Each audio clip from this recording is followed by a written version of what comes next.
Okay, you're live. Howdy, everyone. Are we live? Yeah. Hello, welcome. Welcome to our Saturday show, the DEvangelicals. Oh, we are. Okay, great. Oh, wait.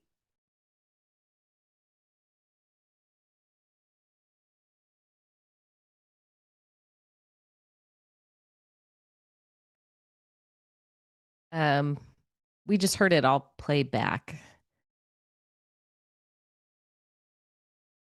Oh, wait, that's why.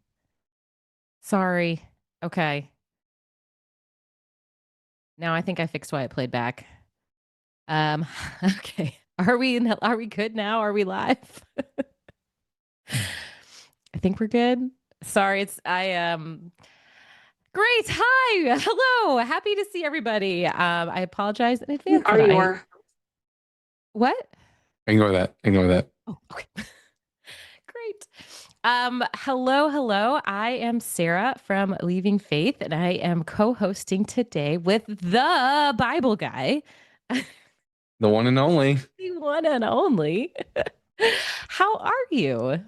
I'm fantastic. It's a great Saturday. I've had a wonderful day, got lots of work done, and I'm ready to educate where I can. Awesome. We are pumped. I'm excited. For anyone who has seen either of our shows or us talk before, I'm always excited to co-host with someone who has more biblical expertise than I do. So I'm, yeah, happy to.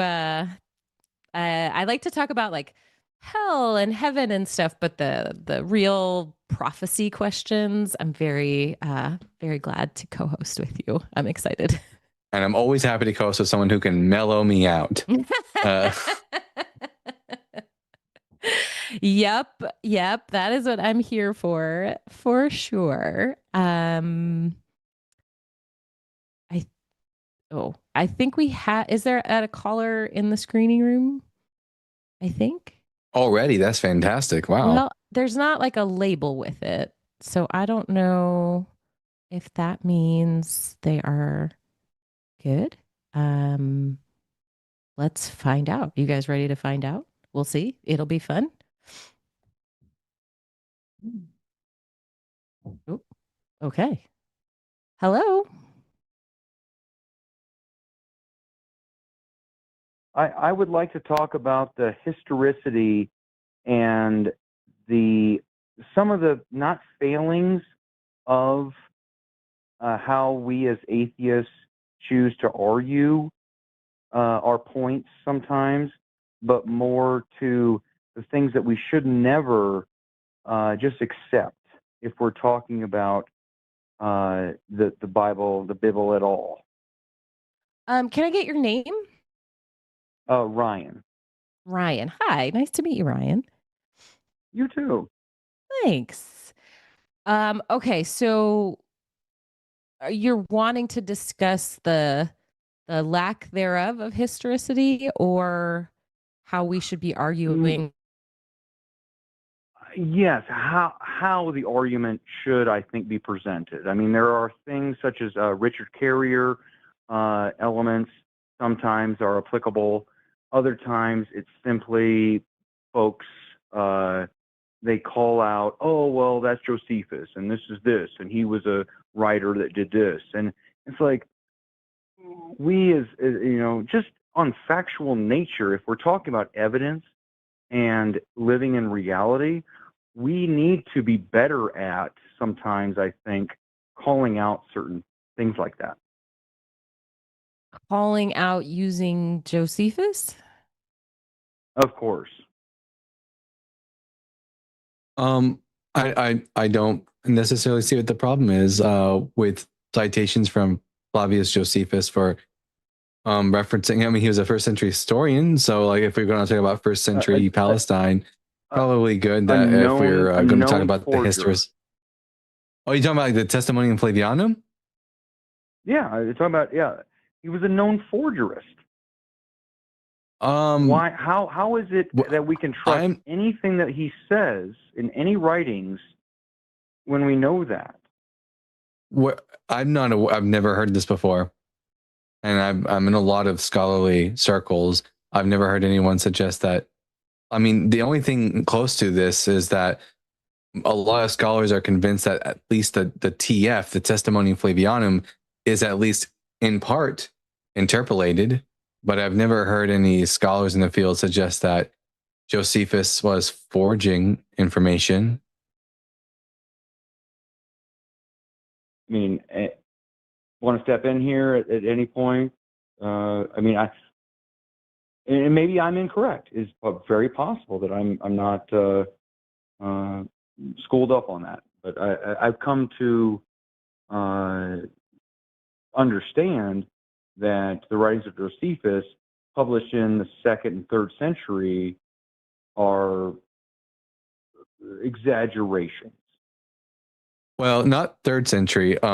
Like, for example, the Judean Antiquities is generally dated to around the very tail end of the 1st century. And then there's a few of his writings which date to the very, very beginning of the 2nd century CE. And most scholars generally do consider Josephus to be a reliable historicist for like understanding what did occur in Palestine in the 1st century CE. Well, then you just blow my mind. You have. Because again, this is on the numbers element.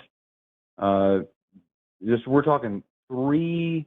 Okay, let's give them some longevity, and we'll say it's 2 generations removed from the actual events. 2 generations.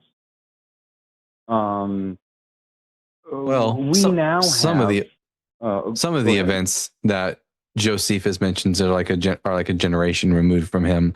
But he has his own historical records that he uses. Like, for example, when he writes about the Herods, for example, in their time, he usually is using the work of Nicholas of Damascus, who was Herod's court historian, as reference. But for other events like the Jewish wars, Josephus himself was a participant in the Jewish wars, so he talks about that from his own perspective.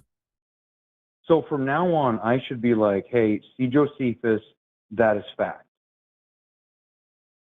Well, at least when it comes to 1st century Palestinian history, like he talks about, once you get to the period in his work which goes back far enough past the time of Alexander the Great, that's when things get a little bit fuzzy as he starts to rely more on Jewish tradition and biblical stories for his history.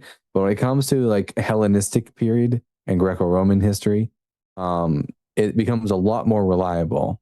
Now, of course, no one would ever hold the idea that a historian will always be 100% accurate, especially when they're this old. But for the most part, historians tend to hold Josephus as being highly regarded and highly reliable as far as the historical information they give us.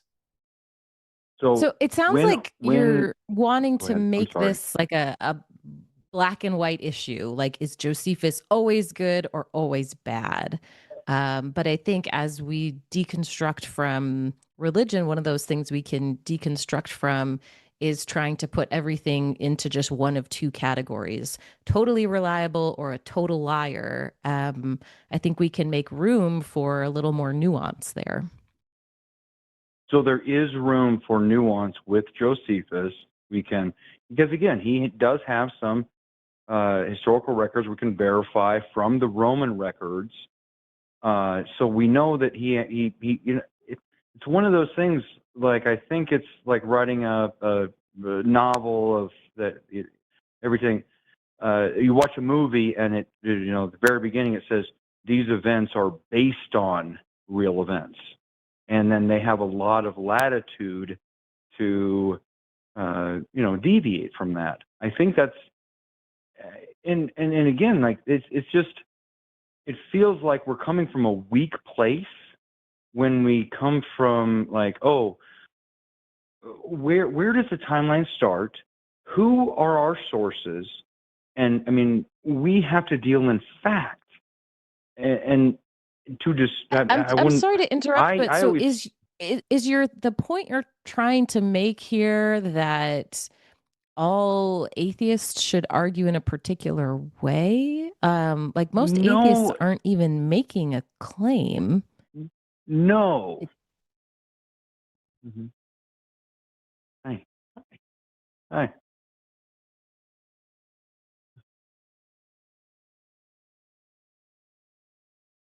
You there? Did we lose him? Ryan? He's still connected, but Mhm. Huh? Excellent, maybe. excellent. Did you take another call, Ryan? I No, think you no, took. no. Are you here? Yes, I'm here. Okay, so can Okay. you tell me your statement here? The statement is that as atheists, again, whether you fall on one side of the fence, like, okay, maybe even not necessarily anti-theist like myself, but even, agnostics, we should be better equipped or know the finer points of any arguments regarding the history that we're trying to make when it comes to the Bible, when it comes to claims that are just made outright. Again, did they really walk around Jericho 7 times? Is it, where is Mount Ararat? Things of this nature. We need to be. I think if we could be better at explaining what it took for us, to walk away. Like for I'm me not sure personally, why like, oh, I'm at it. I Yeah, mean, like for me I personally, it was like I had to go to a foreign country and kill people. Like it was just like, and then would a loving God make me do this? And then I came home and this is what I was like, no, this is not what the loving God would do. And again, like just a lot of Hitchens, a lot of Dawkins, the Four Horsemen. I mean, that was really integral into understanding different things, different points of view than what I was just force Right. So fed as a that's child. what you're describing is not knowing all of the historicity of the entire Bible. So I guess I'm not sure why you wanted to call and tell us that we need to be better at what we're doing. Not. I mean, we as a collective, not you. Like, yes, some parts of it are like more pushback. I think sometimes, like okay, for a good example of this would be, uh, survival of the fittest, right? In his 1859 edition, he never said survival of the fittest, ever. He said Okay. survival of the most best adapted to their environment. uh-huh. And You're that's preaching like, to the choir here, man.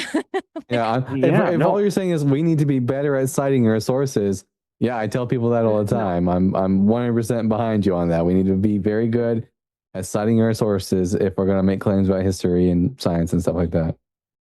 yeah, I don't know. Like I said, it's always a very fluid element. When we come to know more information, we get that. It just sometimes, like, there are points sometimes, it's not just, I mean, I need to be better too. Like, this is not Well, a you or Ryan, I me would situation. absolutely encourage you to, like the hosts that you see here on the line, follow those hosts. They have a lot of great information where you can brush up on your skills, and then you can feel a little bit more equipped. I mean, I would love that because, like, now I moved from Iowa, now I'm in Texas. It's a whole new game. Like, people, like, it is a different environment completely. There's 3 churches on every block, and Yeah, I bet. you have to be very. If I was there, like, I've picked my moments here and there, and it's not. You have to be almost surgical when you do some of this. Like when you Yeah. go ahead. So thank you, Ryan, for calling in, but it sounds like we've kind of come to a good stopping point. I appreciate your time. Yeah, no problem. And I wish you the best. Oh, thank you so much. You too. Thanks. Well, that was an interesting way to start the show. I guess we I guess you need to study more. Yeah, boy, oh boy. Get it together, man. You got to go back and read Josephus again. Gee whiz.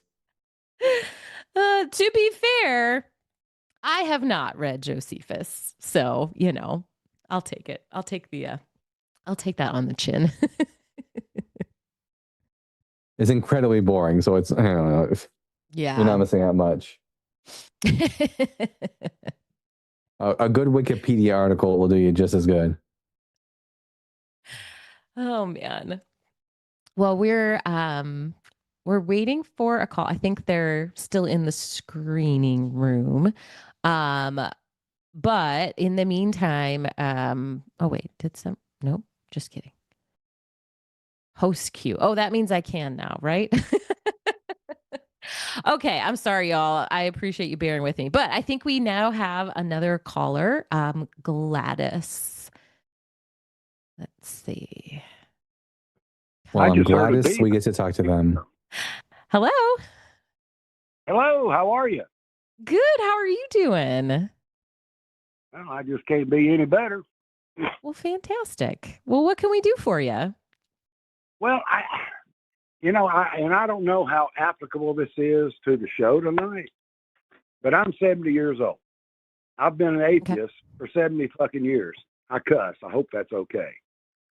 I've never believed my whole life. And so consequently, I keep listening and I watch these shows religiously, you guys and the others. I'm not going to say any names, but you know who I'm talking about. These theists, they jump around, they jump through hoops, and it always turns out, well, you just got to have faith. So your question, is the Bible reliable? Well, yeah, it's reliably wrong. But anyway, I don't know if that applies tonight. That's kind of where I'm at. Gotcha. And Gladys is my real name, by the way, and he, him. So. Okay. Fantastic. I got a friend, her name's Ashlyn. She likes to say the Bible is accurate when thrown from short distances. It's yeah. Have you seen the movie Saved with Mandy Moore where she throws the Bible? No, I haven't. God. You need to see that movie. She's like, I am filled with the love of Christ. She chucks a Bible at somebody. Lovely. Not in action, I guess. Well, I think one of the issues is, religious belief is really like our brains process that really differently than other types of facts or information. Religious belief is not just whether you accept some pieces of information, but it's also so wrapped up in people's identity, in their culture, in their relationships.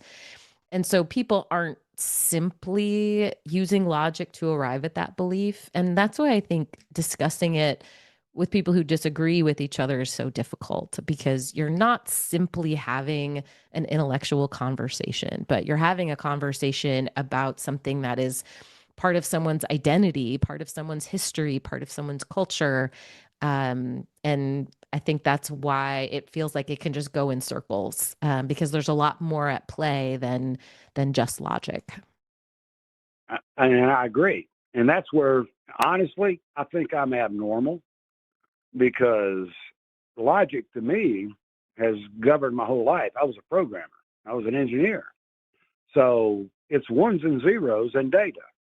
If you don't have ones and zeros and data, you really hadn't got a whole lot, Yeah, I understand that for sure.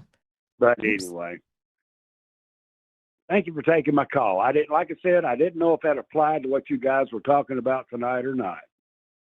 Well, you're very welcome, and thanks so much for coming up. You have a wonderful night, Gladys.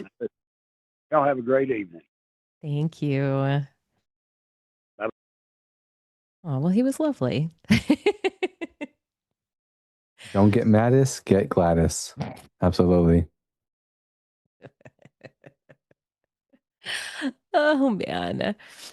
Um, let's see. Okay. While we are waiting, Dalton, for anyone who doesn't know you, can you tell us a little bit about how you got into doing this kind of work, doing these lives? How did you get started doing this? Man, okay, so I was just on TikTok, just a watcher. I was always watching, and I had a friend of mine who would do lives, and I just kind of got to the point where I started like co-hosting on their live with them, and then another friend of mine, Ashlyn, would go up there with me, and one day our mutual friend who was doing the lives stopped doing the lives because they had to take some time off, and Ashlyn got restless and wanted to debate somebody. She was in a fighting mood at the time, and I was like, "Oh, fine. I'll create a TikTok channel, and I'll start going live and stuff." And now it's been 2 years later, and now this has become literally my entire job. This is my sole job that I do now. Oh. Yeah, very fun. Although it's great, if I ever want to take a day off, I go to the mirror, ask the boss for a day off, and he's always very kind about it. But I was very, very, very evangelical, very religious growing up, very adamant about reading the Bible and learning it. And you know what they say, the road to atheism is littered with well-read Bibles. Yep. Yeah. Did you study the Bible formally? Like, did you do like seminary or Bible college or anything? No, I really wanted to at different times. I was going to enter into the seminary back when I was, I left Protestantism for Catholicism, and eventually I wanted to go into the seminary to be a priest. Okay. But then I found out Jesus wasn't the Messiah because he didn't fulfill any prophecies. So that kind of went down the water. And I went into Judaism for a while. Okay. And because I'm not Jewish, there was no real chance of me becoming a rabbi. So, but I started to apply the same level of scrutiny to the Old Testament as I did to the New Testament. And eventually I went to deism, and then from deism to atheism because I realized I didn't have any reasons to believe in a God. Wow, you ran the whole gamut. I've been around the block, spiritually speaking. But it helps because like I'm able to understand where Protestants, Catholics, and Jewish people are coming from. And also I managed to learn Hebrew while I was in Judaism. So that has been very helpful in these discussions. Yeah, that is no small feat. Yeah, big Goliath feet, absolutely. I can't tell. I mean, I gotta tell you, the number one thing I am so tired of talking about, but it gets brought up almost every single day on my lives. Isaiah 53. At this point, I'm about ready to just write an essay on it and then point people to it when it comes up in these discussions. They won't read it. I did the same thing where people, when I have a live, will say, "Why don't you believe anymore? Why don't you believe anymore?" And so I was like, "I'll just make a video and they can watch the video." And it doesn't work. And no one watches the video. Good point. If they won't read the Bible, they certainly won't read the BibleGuy's papers. That's for sure. But for anyone out there who's interested in education, listen, I'm gonna get on it pretty soon. Yeah.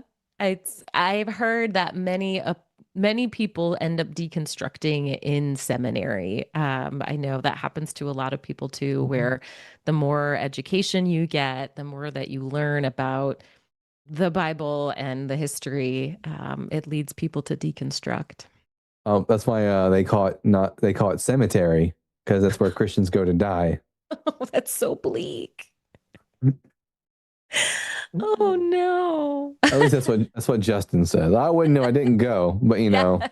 We'll just have to take Justin's word for it. Yeah.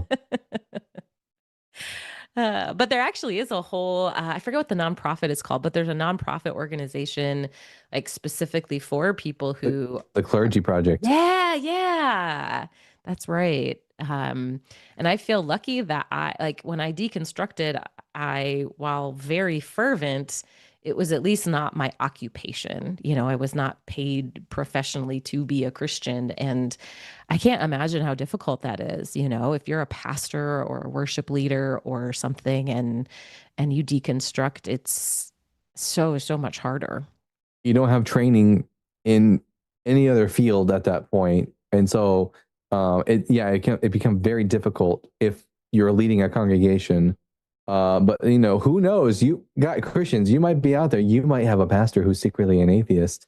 That's always a big possibility, especially if they're very biblically literate. That's how you can probably tell. If your pastor knows the Bible pretty well, they might be an atheist. Wait, does it sound like a Jeff Foxworthy joke? You might be an atheist if you know the Bible really well. Foxworthy. All right, we do have another caller. This is Nadis. Him wants to ask about the different prophets from different religions. Okay, let's see. Hello? Hey, you guys, what's up? Hi, how are you? I'm doing great, I've caught you live. I don't have too much time. I got to get ready for work, but I wanted to jump in real quick while the queue is still light. Yeah, tell me what's your question? What you got going on? So I had a question to ask you specifically, and Bible Guy, good to see you. Been a fan for a little while, and I'm just glad to be on here with you guys. So this is just in regards to the prophets in general. One thing that I love, talking about religion. It's kind of entertaining sometimes for me. And the one thing that really captivates me about prophets is that with each different iteration of the religions that we get, it seems as if that there are no female prophets. You would think that at some point God would be more inclusive. What are your thoughts on that, guys? And Sarah, I would love to hear your thoughts on it, especially. Yeah. So, I mean, when we think about religion right now, we're going to focus on the three most popular, which are all Abrahamic religions. I don't know enough about other types of religions to know any, what's the word? The frequency of any female prophets in maybe some other religions that I haven't heard of or don't know about, or were perhaps more ancient than these. I mean, I think in the Abrahamic religions, it is clearly a patriarchal religion. And so while there are a few women who are mentioned and spoken well of, clearly the vast majority of the power is passed from man to man, and not women. But yeah, are there any female prophets in other religions that I'm not thinking of? So there is for example, I think we could consider them a prophet, the Oracle of Delphi, called the Pythia. She would be at the temple of Apollo in Delphi, and she would receive messages from the gods, do all kinds of speaking in tongues. If you're evangelical, listen, this speaking in tongues, a lot older than Christianity. But she would speak on behalf of the gods, receive messages, and people would come to her from all over the Greek world to know, the information about who should we go to war with and whether or not we should or not. So she was like a prophetess of the Greeks. Well, and to be fair, I mean, the Greek pantheon is lots of goddesses, which I think changes the vibe altogether. That's true. And there was Deborah, or I think people call her Deborah. Yeah. Right. Yeah. And then who's the one who there was in the New Testament, wasn't it like someone's wife who got to be a deacon too? Oh God. I know, right? Yeah. Listen, that's how you know how patriarchal Christianity is. We forgot all about this particular woman in the New Testament who is herself called an apostle. Ooh, give me a second, just riff for a second.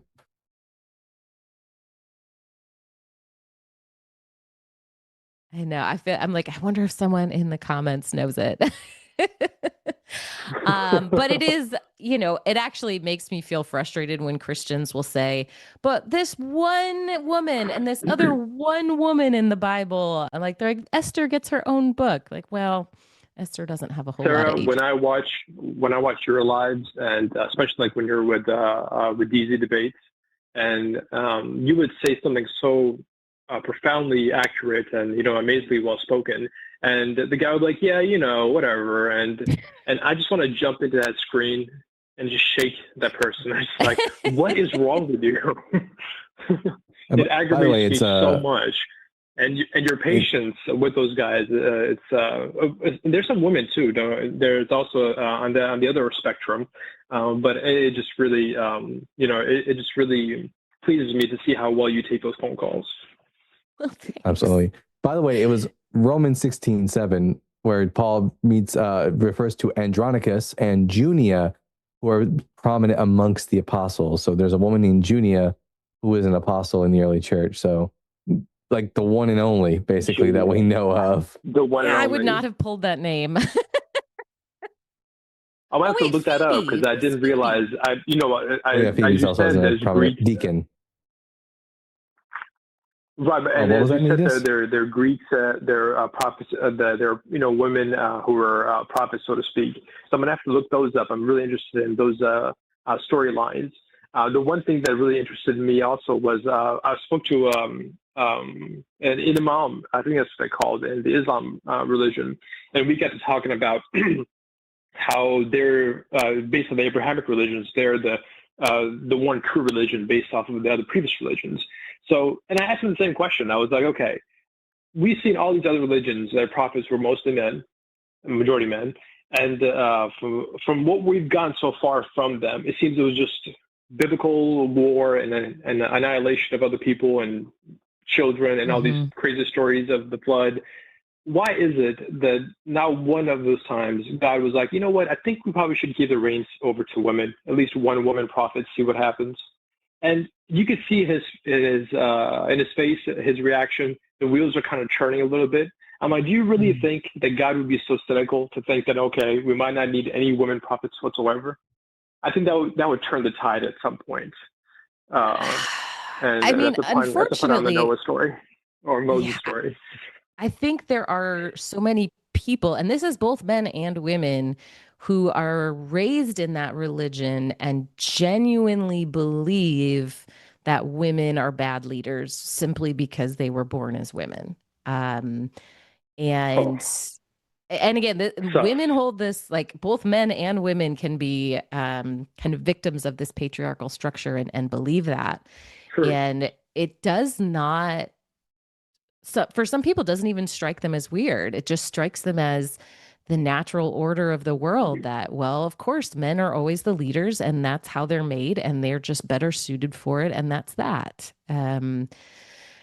Which is, pretty horrifying, but it's also very common in those types of religions.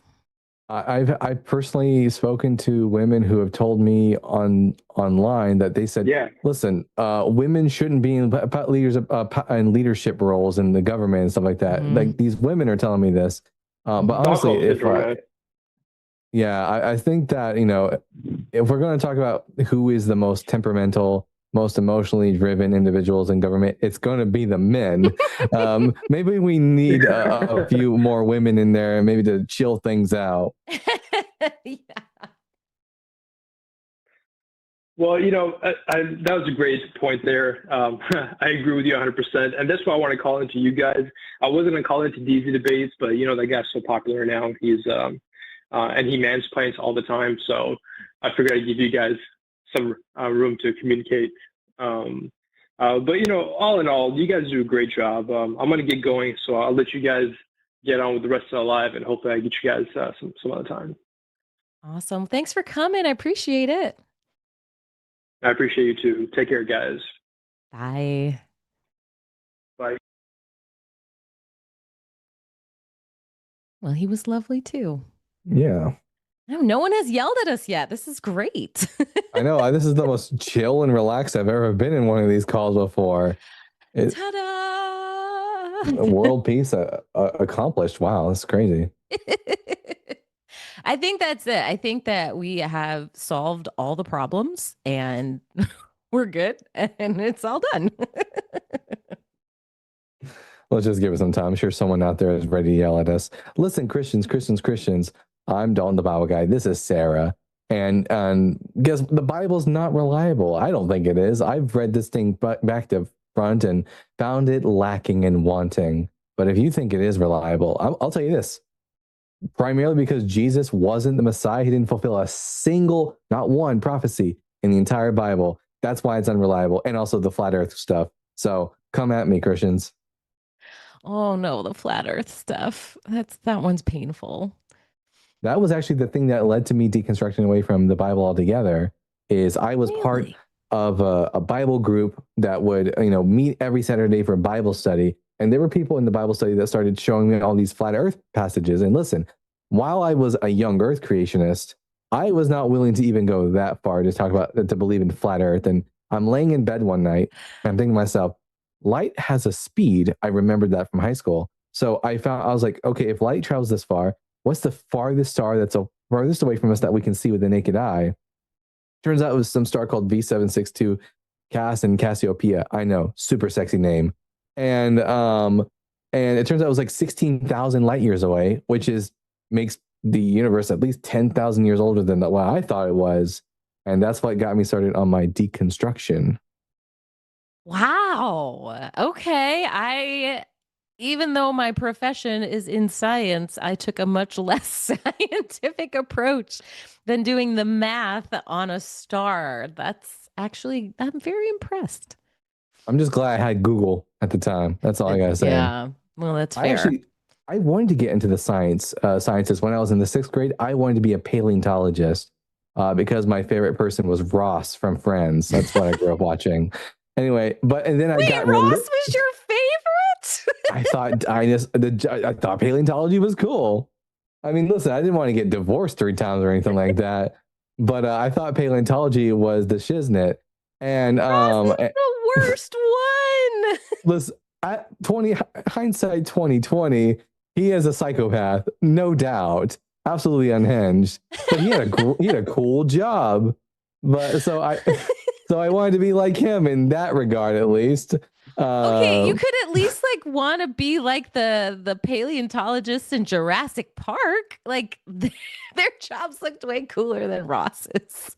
That is true. I just didn't want to get eaten by dinosaurs is all. Well, that's fair. I get that.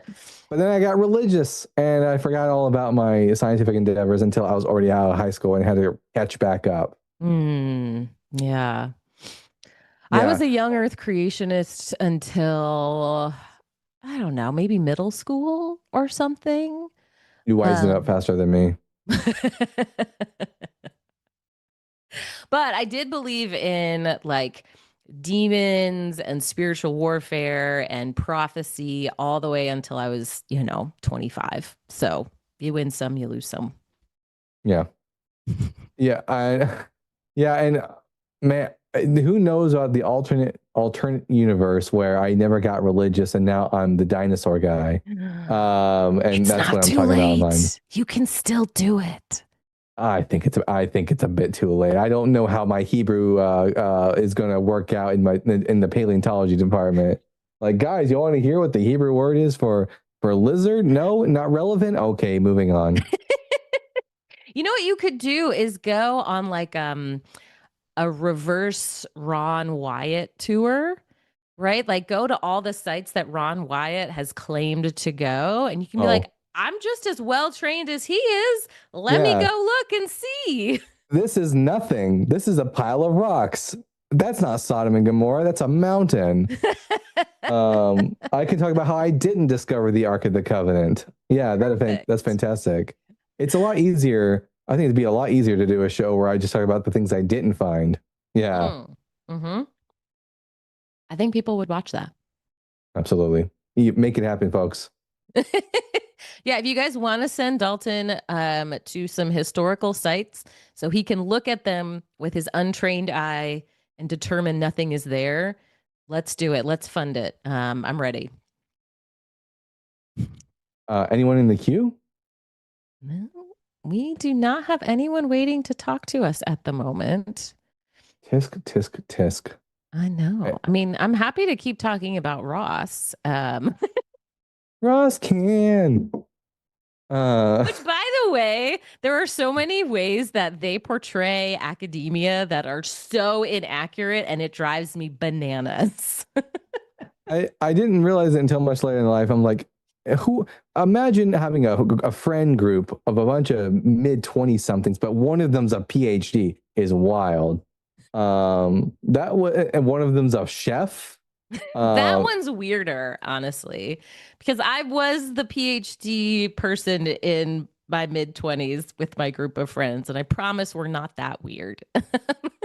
But not with a failed marriage at that age, right? That is correct. Yeah, that is correct. But yeah, if someone's a chef, you're never going to see them. Like never, absolutely not. Oh yeah, they had way too much free time. All 6 of them. 100%. Is Friends reliable? Probably not. It is not. I don't. How are they affording that apartment in New York City? This show isn't realistic enough. I need to see more struggle. Yeah.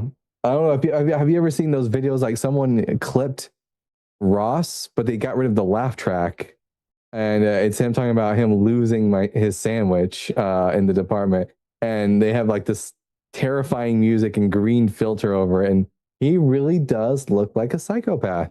I believe it. Yeah. A cool job. Yeah, working all them bones. Absolutely, I'm all for it. I don't know whether or not I could ever, because I could get a degree in Bible in Hebrew language and then get a job in academia as a professor. But I feel like if my students are anything like my callers, I will not last long as a professor. Are professors allowed to call their students idiots? They are not. Indeed, well, no, they are not. Well, I don't know. I'll have to get some more training or something like that. No, but honestly, though, you would. I mean, they love to hear like what's the secret backstory to something. I think they would be interested. They're usually not there to yell at you. Oh yeah, hopefully everyone who's there is there to actually learn and not to debate me. But yeah, guys, y'all want to know about the contradiction of the Bible? I'll teach that class all day long. I'll be the next Bart Ehrman, but cooler. There you go. Yeah, we should get you a cool hat. Oh, I mean, I live in Texas. I can wear a cowboy hat. I'm allowed to do that because I live in Texas. Yeah, I think a lot of there's so many bad like Christian movies that are made about what they think college classes are like, with like the professor who says like, I hate God and you have to be an atheist, and like here's the one Christian who's gonna stand up for God in college. Well, we're specifically talking about God's Not Dead right now, yeah. As an evangelical Christian, I watched the hell out of God's Not Dead. Oh, I did not. And not only, I mean, I watched it every day. I fell asleep to it at night. That's because I used to. Now I sleep in complete darkness because I'm an atheist and I love the darkness. That's what Christians think. But when I was a Christian, I had to sleep with the TV on, something playing in the background, and there were 2 movies I watched on repeat when I would go to bed. It was either going to be God's Not Dead or Passion of the Christ. Yeah, yes. You fell asleep to Passion of the Christ? Before they got to the really whipping part, I was already asleep. I don't want to know how that possibly would have affected my dreams, but I watched it so much that I was like, I could say the lines with the actors, and I didn't even speak Aramaic yet. That's wild. Wild. Yeah. Horrible film, but you know, it is what it is. But yeah, you're right. They never portray academia right in Christian films. I think there's this one fella who makes a lot of these movies where it's like Jesus comes to earth and he's disguised. Oh, The Perfect Stranger, I think is what it was called. And it was about like Jesus coming to earth, disguising himself as a regular person. No one knows that he's Jesus, and he shows up in different like situations in people's lives.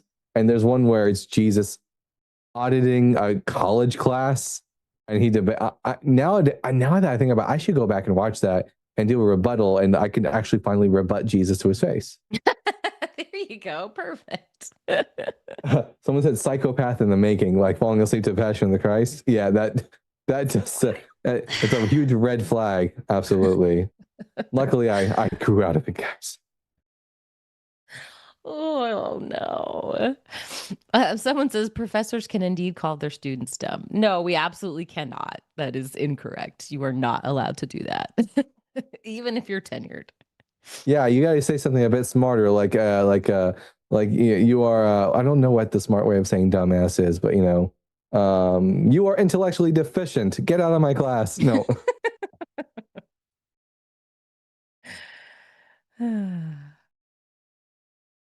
Let's see. I would genuinely would need Jesus to introduce himself to me. If we ever met, I would not recognize the man. Listen, facts, guys. Like evangelical Christians today would probably try to deport Jesus if he showed up.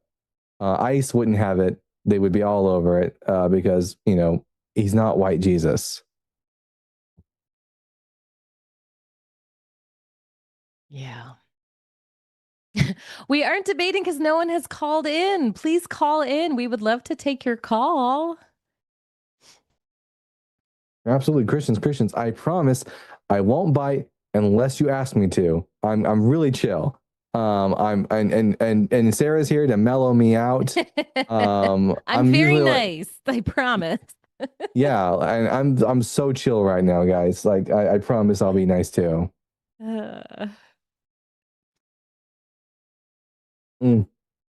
But how did you get around to deconstructing, Sarah? So I started deconstructing when my grandfather passed away, and I, at the time, did not believe that he had accepted Jesus into his heart. And so I had been praying for a miracle. I thought that God was going to come through, and I didn't have to really consider, the reality of him going to hell. And then when he died, I just remember thinking, this is crazy. Like the idea that he would be tormented forever. Like I know him. He's a really good person. And I had to face that dissonance for the first time. And that was it was like the first domino to fall, and so the process was about another year after that. But I then for the first time thought, well, what if the Bible isn't true? And I had such a narrow definition of what the Bible was supposed to be. Like I thought it was the perfect, infallible word of God. And the verse that got me, this is such a weird verse to get me, but it's in one of Paul's letters.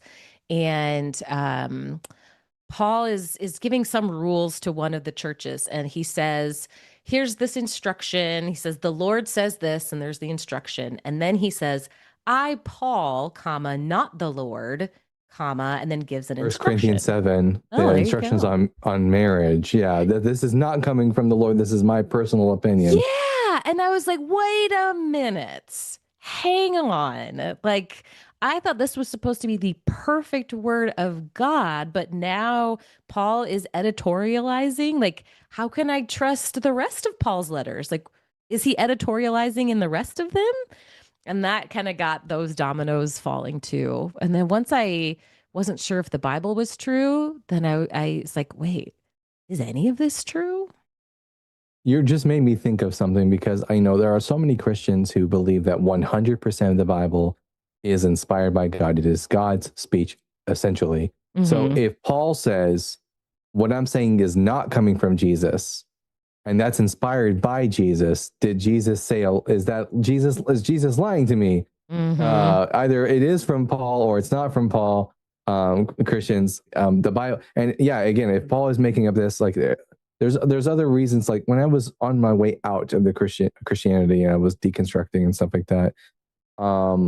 I had started to deal with, like Paul says things about like men shouldn't have long hair as contrary to nature, or like men shouldn't be with men and women shouldn't be with women. That's also contrary to nature. And I started asking myself, how do I know that this isn't just Paul giving me his opinion? Right. Oh, I was gonna chat back and I'm bad at it. XHI is saying we're all in our feelings. Come on up and debate. Come call in. I'm happy to talk to you about it. I think it's easier to, insult people from the sidelines, but we're happy to talk. The lines are open. It's so easy to be a comment warrior, but hey, if you've got the Holy Spirit in your loins or whatever it is, come on up and let's have a conversation. Yeah, absolutely. We're ready. We got time. Also, aren't Christians always in their feels too? Listen, I remember being evangelical, going to church on Sundays. That thing was extremely in your feels. In fact, it's kind of crazy. Just this week, while I was like flipping through YouTube, someone had posted a video from my small town community church, a video from back when I was still going to the church. And it was such a weird phenomenon watching the worship service because I'm seeing all of these emotional manipulation tactics that are going on in the service in order to get everyone in their feelings and everyone feel the Holy Spirit. But Christianity is nothing other than just getting in your feelings. Yeah. Shout out to Ryan. Thank you. Yeah. Holy hell. Yay, Ryan.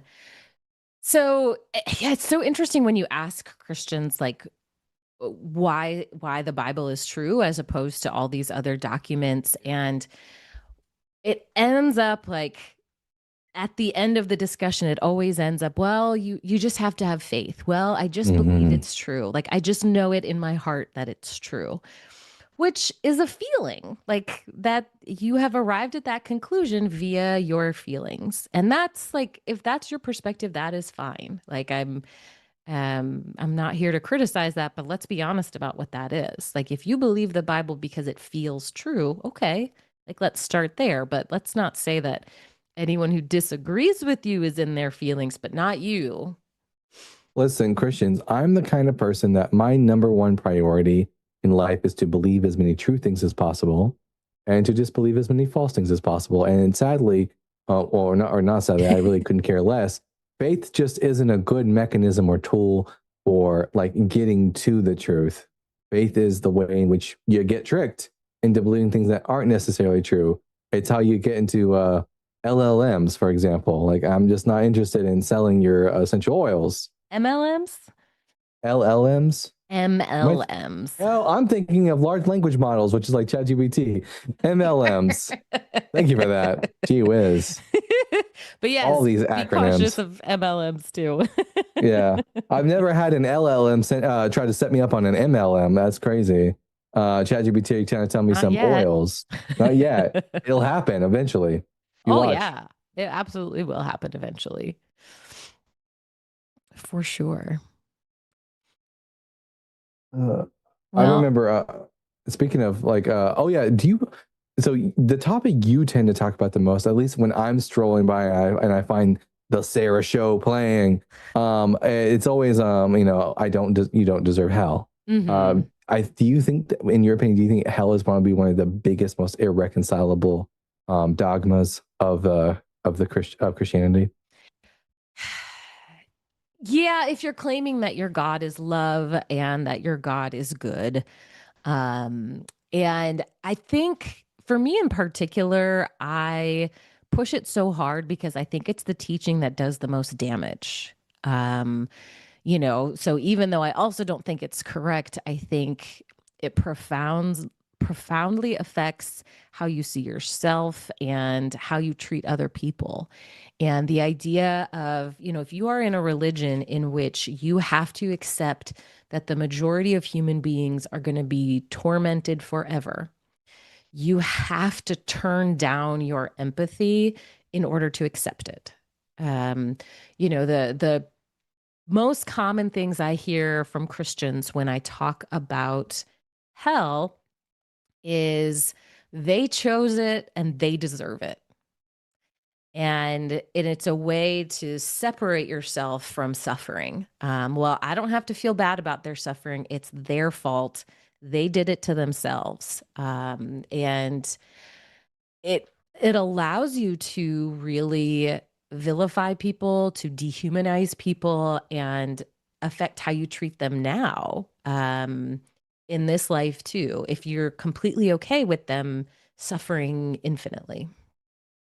Here's an example of the trauma that you might find from hell and religion. Oh, fantastic! We have someone in screening. But anyways, oh no, they're telling someone that they're ready to take over screening. Never mind. Okay, so I remember as a teenager, I'm watching the movie Drag Me to Hell for the first time, and terrified me, obviously, because I already believed in hell. Oh, it's terrifying. But I remember after watching that movie, I was in the. It's all I could think about was how terrifying that scene was of the. Spoiler alert: someone at the end gets dragged to hell. Surprise, surprise. But I'm in the car with my mom and my sister, and they start fighting with each other, and I start crying like a baby. I'm like crying. I'm like, guys, stop fighting! I don't want you to go to hell.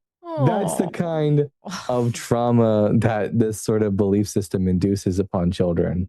Oh, yeah. Well, when I was 9 and attending a Christian school, they put on the play Heaven's Gates, Hell's Flames. Have you seen this? Is that the one where it's always got like a bunch of different kids, like one kid like gets an abortion or something like that, and there's always like a demon in the room or something like that? Oh, that's a little more youth groupy. But this is a play that travels around the country, and usually mega churches put it on, and it's mostly adults, but there's some kids in the play. And it's different scenarios of people dying and then having to either go to heaven or hell. And so I was 9 years old when I saw this play, because my 9-year-old classmate had a starring role in this play. And I remember her scene. In her scene, she is pretend driving, like riding in the car with her family. And in the conversation, you learn the little girl's a Christian and her family is not. They just don't have time for such things. And then you hear this big bang and the lights go off, and then there's a big flash, and they've all died in a car accident. And then the family is like figuring, oh my gosh, where are we? Where are we? And there are steps that like lead up to heaven, and then there's like a flaming door that leads to hell. And so Jesus like starts to walk down the steps, and the little girl recognizes Jesus. She's like, "Oh, yay, my friend Jesus." And she starts to go up the steps, and then like 5 demons come out of the door. They grab her parents and brother. Her family is screaming, pull them into the door. The girl is screaming, and Jesus just like makes us like, oh, I wish I could save you, but I can't. And then they get drugged to hell. And then the scene ends with her like taking Jesus's hand and going to heaven. Don't worry, kid. We got lots of free therapy in heaven. That's so wow, Ryan. Oh, Holy Ryan! hell. Oh my God! Thank you, Ryan. Woohoo! Wow. Yeah, that is some trauma-inducing bullshit right there. Yeah, I had a lot of that. I actually read a book when I was, and now I kind of see how silly the book was as an adult now. But there was a book called 23 Minutes in Hell by Bill Weiss. Did you ever get around to reading this or hearing about this? I don't think I read that. It's basically a lot like the book 90 Minutes to Heaven by Don Piper, but in the inverse. So the guy claims that he goes to hell for 23 minutes, but for him it felt like 23 hours, because 1 minute in hell is like an hour. It's like an hour. I mean, 1 minute on Earth is like an hour in hell or something like that. And he describes getting tortured by demons and all this kind of stuff. And a lot of really bad biblical not scholarship is in the book, of course. And I don't think I mean, maybe he had some sort of like hallucination or something like that, or maybe he's just making it up. But it's so weird to look back on this and be like, I read the hell out of this book and I thought it was so informative, and now it's just like, oh, what an absolute con. Yeah, I mean, it makes sense though that like if there is something like hell that exists, you want to know everything about it. Like it's important that you would know, is it real? What's it like? Who goes there? How can I avoid it? These things should be crystal clear if such a place exists. So, yeah, having a fascination with it makes sense to me. Like I get that. Well, I did start deconstructing hell by the end of my time in Christianity, to the point where I eventually got into universalism.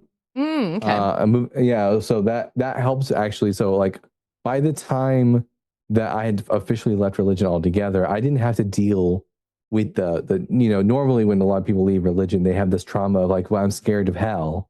But I had already stopped believing in eternal condemnation, eternal hell, in the afterlife before I left Christianity. So I was lucky that I didn't have to deal with that fear and trauma. That is good. Oh, we have maybe a potential caller. They are still in the screening room, but we might have someone coming soon. What's been really fun this week is that so when I first got onto YouTube doing this stuff, I had Justin to help out. Like I don't know if you ever heard it. Justin literally sent me this PC in the mail, free of charge, the whole thing. That sounds like Justin. Yeah. And finally, I'm doing the same thing for my friend Arwen right now. She's starting her own YouTube career because she's a teacher, and that doesn't pay. So like I got her like a green screen, mic, all kinds of stuff, and it's been fun trying to like get her started on YouTube. I want to see more people in the deconstruction work because it's a better world ultimately. The caller that I think we're about to get is an atheist, but went to a funeral and got called a heathen the entire time because of the person leading the funeral service, which is a huge bummer. And I know that it's really difficult, I think, for those of us who have deconstructed, when you're experiencing loss and grief and having to go to a funeral service, it can sort of pour salt on the wound, I think. Hearing that they're in a better place or that you're going to hell, it's really a bummer. Yeah. Let me check with our if is this person ready to go? I think. Oh, there we go. Okay. Hello? Hello. Hi. How's it going? Hi, Sarah. It's good. I'm good. I'm calling. I'm sorry. I'm going to have to put you guys because I'm watching you and then I'm also talking to you and I want to just stop the video. Okay. Oh, yeah, I get that. I've been wanting to call and talk to you, but you're up so late whenever you do your chats. And anyway, but I have a nonverbal autistic child and he goes to bed at 8. So I just wanted to call and say that I went to a funeral. I am atheist. Okay, so ask me the questions first. How about that? Let's go there. Absolutely. I'm nervous.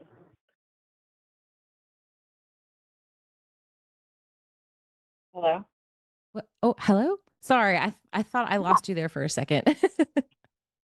You did, because I totally went off and I didn't even let you guys ask me questions before I started talking. So I just wanted to oh, no, that's fine. You go ahead. So, yeah, let us know what can we do for you. Go ahead. Okay, so I recently went to a funeral. I'm here in Houston, Pasadena in Texas.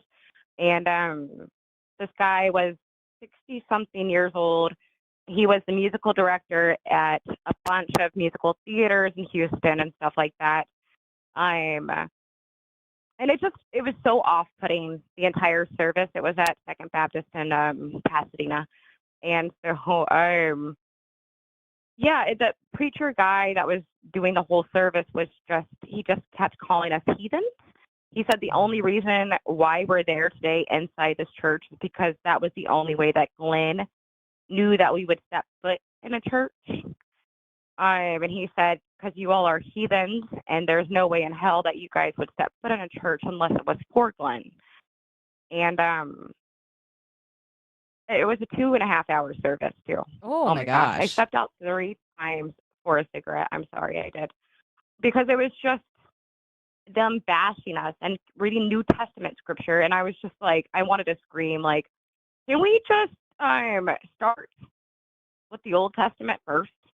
Can we just start with that? Can we read some Leviticus? And I wanted to scream. Sorry. Oh, it was well, so frustrating. yeah, I It's can so understand bad. that. It's so bad. I mean, for all the musical theater people here, like, to hear that crap, and some of them are believers, but some of them are, of course, not. We're atheists. But yeah, he was Yeah. the only reason why we were in the church. And it also reminded us that that's the reason why we don't step foot in the church. Yeah, it doesn't seem like a very effective way to try to save you or win you over. But I think all of us probably have experienced that anyway, that often we've experienced Christians like insulting us or trying to scare us in order to convert us, which is also a huge bummer. Yeah, I mean, I'm Yes. convinced that a lot of these individuals have their singular goal is to drive as many. Maybe they're secret atheists. Who knows? Their singular goal is to drive as many people as far away from Christianity as they possibly can. It all makes sense Well, now. me, it doesn't make any sense, because actually, when you look up the word heathen, it just means that the same thing as an atheist. Like, you just don't follow a God, you don't believe in a God, correct? Am I right there? Because they're calling us a heathen, as in, which I grew up thinking as well, because I grew up in a Christian household, that the word heathen meant that we were basically born for hell, that we worship devils, whatever. That's what I thought it meant. And I guess that's what they still think it means. That Well, to heathen be is just another. fair, I mean, a lot of Christians think that the word atheist also means that you are a terrible person bound for hell. So, And that we worship the devil. Correct. devil. Mhm. Yeah, right. And I've been easier to accept the word atheist for what I call myself instead of it. I mean, because heathen, I don't know. It sounds like hell. So people think heathen. Listen. hell. I embrace it. I'm such a heathen. Absolutely. I'm heathing all the time. 100%. Heaving. Oh no. I Well, I can't know tell that you you how guys are many just doing times. opposition type stuff. Sorry, what? No, I'll say I can't tell you how many times I have had Christians say, "Wow, you're so nice for an atheist." Yeah. Well, I never get that, but Right? that's because I'm not. Oh my I mean, God. touche. But hey, so do you guys know anywhere in Houston area, surrounding area? I'm closer to Cypress area that have resources. I'm recently divorced within the past year, and single mama without people like me and like you guys that and I just really I was calling. I have a question too, but do you have like any resources for places around here that I might feel comfortable going to meet new people? Well, one thing I would certainly always recommend is checking out Recovering from Religion. They have a lot of support groups, and many of them meet Okay. online, but some of them meet in person. So that might be a good place to start. You could also, um, there are other like atheist organizations that you could see if they have a local chapter. But the other thing too is, and I always tell people this when they say like, okay, how do I make friends after I've left church? Like Right. what do I do? And figuring out what else you like to do. What are your hobbies? What are your interests? And then go find a way to do that in person. So if you like running, And be if like you my old like, self without talking about religion. yeah, figure out what else lights you up and makes Okay. you happy and excited, and go do that. I can suggest to you that there's an organization, an association called Houston Oasis. They are a nonprofit. Or think of it like church, but for non-believers. So they meet weekly for talks, live music, socialization, volunteer work, and friendly family activities, but without religion. I love So it's humanism and community, and that's something you could check out. They have a website as well. Perfect. Awesome. I will look that up. Thank you. I've been thinking about even creating something for like myself, just to get people, involved. I just don't know where to start. So Yeah. but I will check out Houston Oasis. Thank you so much. So the one Happy to help. question I do have, and it's because I've been asked it before, and I just want to be able to respond properly because I've tried to Google search. I've tried to look it up and read anyway, I try. So if the Hebrew word means the virgin first, Mary. Sorry to change the subject. Thank you for all those things. I'm trying to get so you guys can talk to someone else. But Mary gave birth as a virgin, but that's not the word in the Hebrew. It means young woman. So if that's the case, and she actually had sex with, Joseph, and Jesus is the son of Joseph, wouldn't that mean that he's actually in the line of David? Okay, so and what we're talking about here is Isaiah chapter 7 verse 14, which is what the New Testament quotes in order to make the claim that Jesus was born of a virgin. And you're correct. In the original Hebrew, it doesn't use the word betula, which means virgin, but rather uses the word alma, which means just a maiden or young woman. Now, when that was translated into Greek, the word that got translated, the word alma got translated into the Greek word parthenos. And in classical Greek, parthenos has the same meaning. It just means a young woman or a virgin. It could be either one. But by the time you get to like the 1st century CE, when you have Koine Greek, parthenos takes on a much more strict meaning of simply just virgin. So the author of the Gospel of Matthew, reading the Septuagint, seeing this prophecy, this not even a prophecy, but this section from Isaiah about a parthenos who will give birth, thinks it's a reference to a virgin birth. And probably in early Christianity, there wasn't a virgin birth myth in the first few decades. But at least by the time of the Gospel of Matthew, the tradition has evolved. And in order to make, Jesus seem more divine than what he truly was. But if you would have went to ask the first Christians if Jesus had an earthly father, they probably would have just told you yes. At least that's what Paul seems to believe. He says in Romans chapter 1, verse 3, that Jesus was of the seed of David according to the flesh. But like just being of the seed of David isn't really all that remarkable, as, if David was a historical person, then there are tons of people, even today, who would be descendants from King David. If we take into consideration Joseph's genealogy in Matthew, he definitely can't be the king of Israel because Joseph's genealogy in Matthew goes through Jeconiah, one of the descendants of David, and according to the book of the prophet Jeremiah, no descendant of Jeconiah can serve as king of Israel. Okay, so I would just say about Jeconiah that no one of it, so he's directly related to Jeconiah, not David, is what you're saying. Well, he's related to both. David is his ancestor. Down the line is Jeconiah. And according to the book of the prophet Jeconiah, none of Jeconiah's descendants can be king in Israel. Oh, and because Joseph is the son of David through Jeconiah, Jesus can't be a king of Israel. Oh, thank you. There's so much, and you are just the coolest for knowing all this crap. I'm just trying to learn, and like I said, it's very hard to do it. So I appreciate it. Yeah, absolutely. Much appreciated. Well, thank you guys, and I wish that you would welcome. get someone to come in here and fight you guys, and I'm there in the chat, just cheering you on and loving and liking. And Bible Guy, you look so handsome. So you're. Thank you. You look great. I don't get told that enough, so I'll take it. You really do, and I hate it when people just say mean things, and I'm just like, whatever. He's hot in the chat.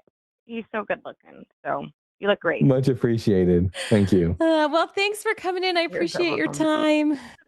No, thank you. Nice meeting you, Sarah. And thank you Nice to guys. meet Have you a great too. night. Bye. Thank you. I'll be writing on that for the next few days. Woo. Oh man.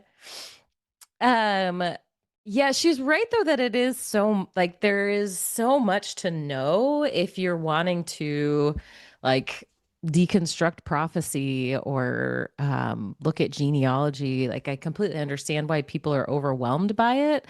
And I completely understand why people just believe their pastor because it's so much to look through on your own.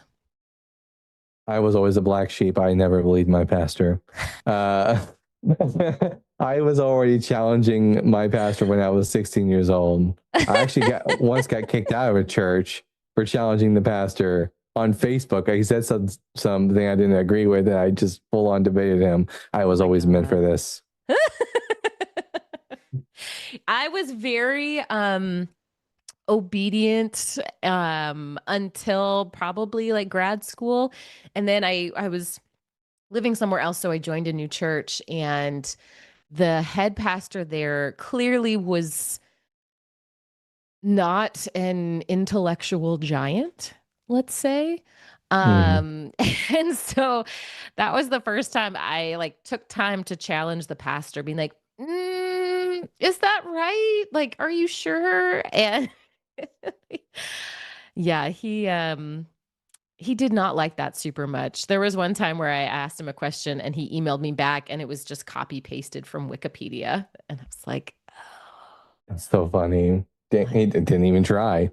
My pastor growing up, love that man. I have good memories of him. He was like a grandfather figure to me, but he started off as an itinerant preacher. And so when he finally settled down and got his own home church, he was so used to like every time he'd go somewhere new, he could just preach the same exact sermon and it would be fresh every time because it's a new audience. And somehow he didn't like learn that maybe he needs to like be a bit more diverse as he has a church now. So I heard the same goddamn sermon almost every week. This town needs to get cleaned up. I was an alcoholic and Jesus saved me, and we need to get all these alcoholics free and on Jesus. Oh man. Well, yeah, I guess I did not experience that in particular, but I did experience somebody who had less biblical knowledge than I did, which was frustrating. Yeah. Yeah. Someone in the chat a while ago asked what I thought was a good question and said, do y'all think deconstructing people's faith is beneficial to civilization? And I'm going to say yes and say, let me make sure we both agree on what deconstructing means. So deconstruction does not mean become atheist. Right.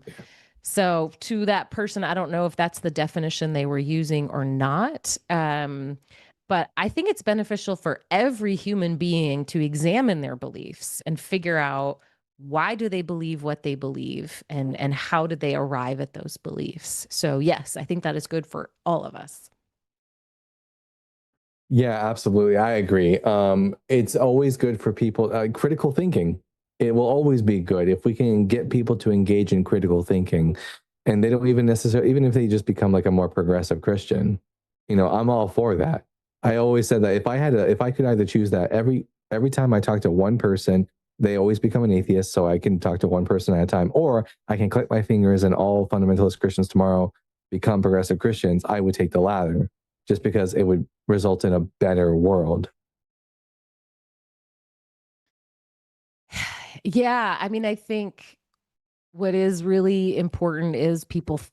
Sorry, y'all can hear Ruby in the background. That's my big white fluffy dog. If anyone has not met Ruby, but I do think taking the time to consider your beliefs makes life better for everyone, no matter what those beliefs are. I just think it makes us so much less vulnerable to fundamentalism and abuse. Absolutely. Man. I'm lucky that as I, when I left Protestantism for Catholicism, I had become an altar server. Luckily, I did so as an adult, so I was like, I was no longer on the menu, so to speak, for my priest. So I was, that was lucky for me. I got to avoid that bit of church abuse, but I still got plenty of others. Yeah.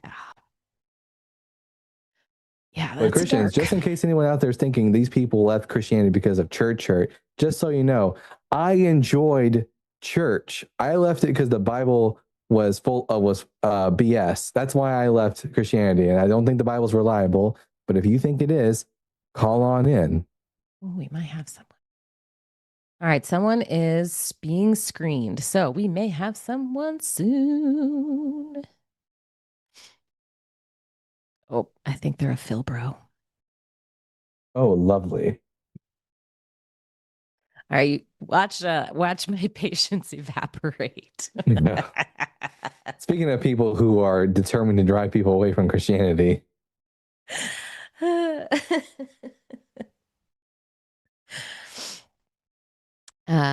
Yeah, I think Justin does those quite a bit. I have much less patience for those types of arguments. That's why I have the Philbro timer on. I developed something called the Philbro timer, which was which is not just a timer, but it's also like a rule book that the Philbro must abide by if they want to talk to me, which includes no fast talking, no use of technical jargon, because I'm not the philosophy guy, I'm the Bible guy. Also, all right, yeah. he's ready. Oh, I'm sorry, I didn't mean to interrupt you. Let's go. We have Tim. Tim is from California. Tim, hello. Hi, Sarah. How are you? Hi. How's it going? Oh, it's going fine. And yourselves? Good, good. Well, Not what can too I many, do for you? Not too many Christian callers today, huh? No, not too many.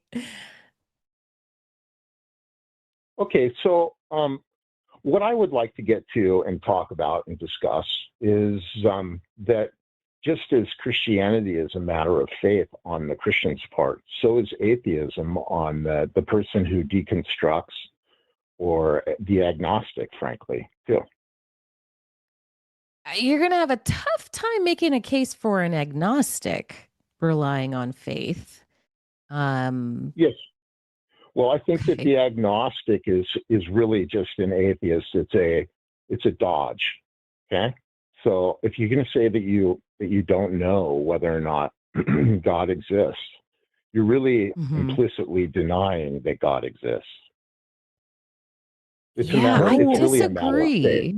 Yeah, like I can understand a world where, like, listen, there could be a God out there. I just don't have sufficient data to come to the conclusion that there is one. So, like, I don't know. So, like, that's not denying that I know for a fact. It's not me saying I know for a fact that there's no gods out there. Well, there are spiritual realities that we can confirm actually exist, right? The laws of logic. I don't think the laws of logic are spiritual, irrefutable, and provably transcendental, right? Oh, how do you prove that they're transcendental? Yeah. Yeah, that's a good question. Listen, even if the Bible is not true and evolution is how we got here, it would be impossible for language to evolve as it has unless the laws of logic were underwriting the reality of the evolution of language. So that right there proves that the laws of logic are transcendental. I think there's a problem here. I think you're miscategorizing the laws of logic as if they're like prescriptive, but they're not. The laws of logic are just descriptions of the universe.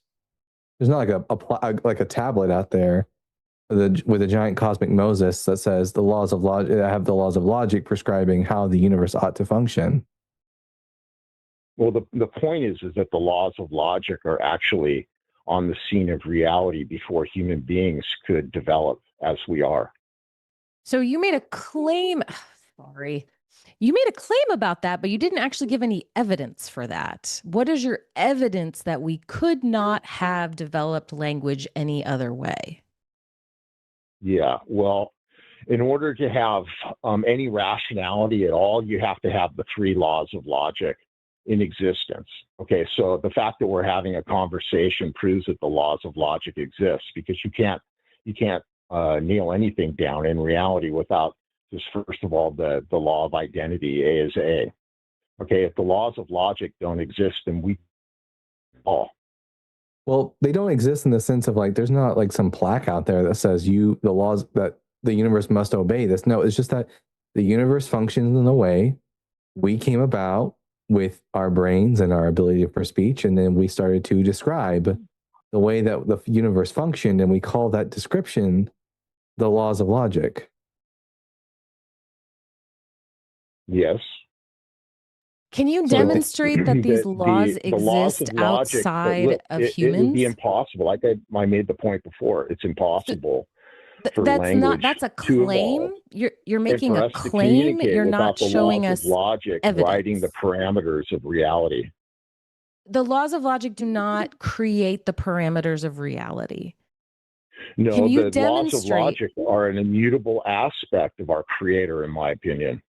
That's know your that. opinion, but can Yeah. you demonstrate that these laws exist outside of the human experience?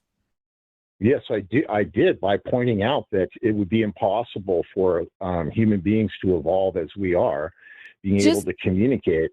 Language would be impossible unless the laws of logic were setting the parameters of our reality. Well, Tim, did you understand what I meant when I said that the laws of logic aren't prescriptive, they're descriptive? Why don't you unpack that for me? Yeah, it's like the law of gravity. Like there's not like some like written law out there that says like gravity must function in this way, and that's what the law of gravity is. No, the law of gravity is just gravity exists, and we observed it, and then we described gravity, and that's what the law of gravity is. Law here doesn't mean like law like in the legal sense where I'm prescribing some sort of behavior that you ought to follow. In the same way, there isn't like a law of logic that the universe is like, okay, this is a law, I have to follow it. That's not how the laws of logic work. The laws of logic are like the law of gravity. They're just describing things. The law of non-contradiction is describing just how in the universe that contradictions don't exist. That's just the universe exists, and we're observing the way that it exists, and then we create the laws of logic as descriptions of the physical world. That's it. No, I don't accept your definition. The language would be impossible without the laws of logic. Therefore, the laws of logic are fundamentally prior to language evolving if we evolved. Is that's like saying that language would be impossible without the law of gravity? Well, no. The gravity has nothing to do with how communication and language functions, but the laws of logic do. And they're spiritual. You can't do anything about them. They are what they are, and you either abide by them or you go into the land of irrationality. So how can you demonstrate to me that it would be impossible to have language without these laws existing outside of human experience? Like you're making a claim about it, but you're not telling us how you arrived at that opinion. Well, we can't have any rational communication without something being what it is. A is A. That's the law of identity. It's the most simple law. That's just describing the universe, unless bud. A is A, we can't have any rational discourse at all. Well, Tim, all that means is that in order to have rational discourse, the universe has to exist. But the laws of logic don't like have some sort of ontology. Again, they're just descriptions of the universe. That's all. The universe exists, and we as thinking creatures arise on the earth. We're able to observe the universe and describe it.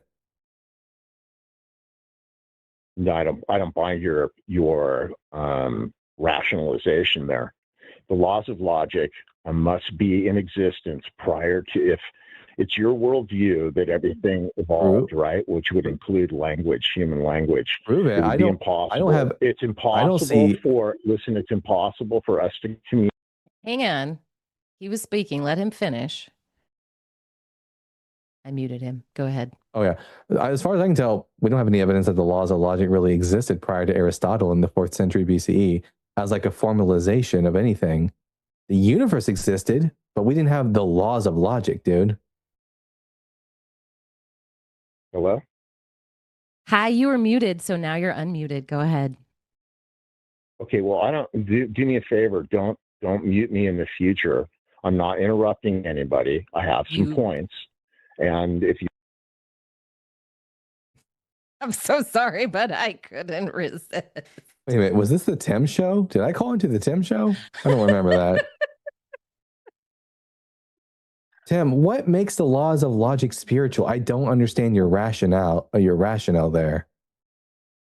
Well, is the law of gravity spiritual? Exists because it is an immutable aspect or property of our Creator. Is the law of gravity spiritual? The laws of logic not only point towards the existence of the universal mind. Tim, can you stop reading your script and just answer his question? Yeah, stop reading the script. His question is about gravity. Answer his question. I didn't hear it. Because you were talking. Yeah, you're reading a script, bud. Let's talk like real people here. Are the laws of you said the laws of logic are spiritual? Is the law of gravity spiritual? Sure, in a way, because it's part of God's creation, and everything that God created is backed up by principle, spiritual. The law of gravity isn't God's creation; it's Newton's creation. I'm sorry. Can you say that one more time? The law of gravity isn't God's creation; it's Newton's creation. Again, I don't think you understand what the word law here means. Well, all the laws of and order that we see in the universe are basically a reflection or revelatory. It tells us something about our Creator. They're describing the universe, but they don't tell us anything about God. Well, logic does. What does logic? What do the laws of logic tell us about a God? Excuse me. Not only do the laws of logic point to the fact that God is perfectly rational.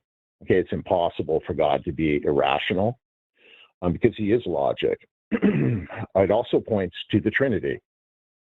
It does. The Trinity is illogical, but that's beyond. How does the law of identity and the law of non-contradiction and the law of excluded middle point to a God? All that tells me is that the universe exists and it exists in a particular way, but it doesn't tell me whether or not a God exists. Yes, well, it's evidence of the universal mind. How? Okay, it's certainly one thing it doesn't point to, the three laws of logic and the other trinities that are in reality. One thing it doesn't point to that's not a trinity. Is a atheistic Trinity doesn't universe. mean three things. Yeah, that's not the word meaning of the word Trinity. Trinity doesn't mean you have a group of three things. Yes, it does.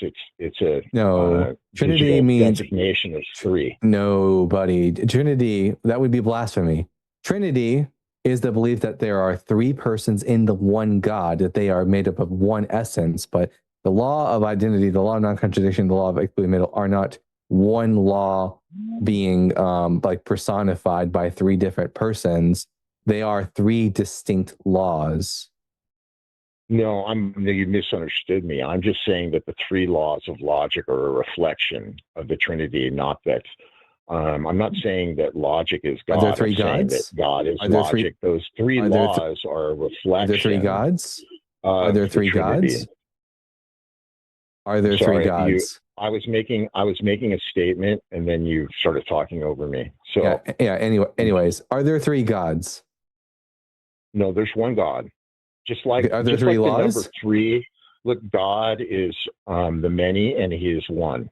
He is three, and He is one. He's three persons and one being. Just like the number three is one number. Tim, but three hang on. particular units. Tim, The issue we are having is you are saying that 3 laws of logic are a reflection of God, but the only thing those 2 things have in common is the number 3. That's it. Like, and God isn't even 3 separate gods. God is just one God in sort of 3 buckets. So the idea that the laws of logic are somehow reflective of the nature of God is contradictory. Your God is not 3 separate laws, but 3 in 1. And so your point about the laws of logic pointing to God or being a reflection of God is illogical and at best confirmation bias. Okay, well, you're welcome to that opinion. I don't see it that way. I think that the trinities We of know the you don't universe, see it that way, whether it's Tim. time. Excuse me? We know you don't see it that way, Tim. But Tim, like, you don't even know what the word law means in the law of logic. Like, you don't understand what these words mean. Yes, I'm very well aware of what the word law means. Okay. So in Law this scenario, Tim, does Okay. the law make something happen? No, they're the rules of reality. But when you say rules of reality, is it that there's like this written rule and that the universe has to conform to the rule? No, we don't. No, people don't have to. People make logical mistakes all the time. No, that's not what he's asking. Yeah, no, I'm saying, does the universe, not do people make illogical statements, but do the universe has to obey the laws of logic? As if the laws of logic have been prescribed for the universe to obey. No, human beings don't always obey the laws of logic. In fact, the laws of logic can be quite intricate. Okay, Tim, I think you're confused. You're confused. For example, can I be Dalton and not Dalton at the same time? No. Okay, I can't break the law of logic. No, I can't break the law. I can't break the law of logic. I can make a thought which sort of doesn't align. No one can hear you talking while I'm talking, Tim. So I can make a statement which doesn't accurately reflect like the way that the universe works. But like I can't actually, quote unquote, break the law of logic. I couldn't do it even if I wanted to. I can't be Dalton and not Dalton at the same time. So the question is, the fact that I can't be Dalton and not Dalton at the same time, is that because the universe is obeying some sort of prescribed rule? Is that what you think law means in this instance? When you're being logical, did you guys put me on hold again? Gee whiz. Hello? Yeah, I muted you because you would not stop and listen to the question. Okay. I think we need to go back to the gravity example again for Tim. Please don't do that. If you want me to be silent, just say, hey, I'm in the process of making a point. Let me make We this did, point. Tim. I said your name about 6 times before you stopped talking. You're still doing it right now. Okay. Okay. The fact of the matter is, let's go back to the laws of logic are provably stop. Tim, transcendental. before you make a new point, Tim, before you make a new point, we want to make sure that you understand the point that was being previously made. So hang on. We need an answer to the question that Dalton was asking you. Yeah, because I don't think quite understand the way that the word law is working here, because you seem to be treating the laws of logic as if they're prescriptions for the universe, as opposed to being what they just simply are, descriptions. Well, they're both. No, it's not. They can't be both. They're either one or the other, bud. No, we discovered the laws of the laws of logic. You won't find the laws of logic in the Bible. They come from Greek thinking. Okay. And yeah, they invented them. Did in philosophy. So they invented the laws of logic. Okay. Hey, Dalton, try not to interrupt me when I'm making a point, and I'll try not to interrupt you. Okay. Tim, the whole point is that the Greeks invented the laws of logic. No, they didn't invent them. They discovered them.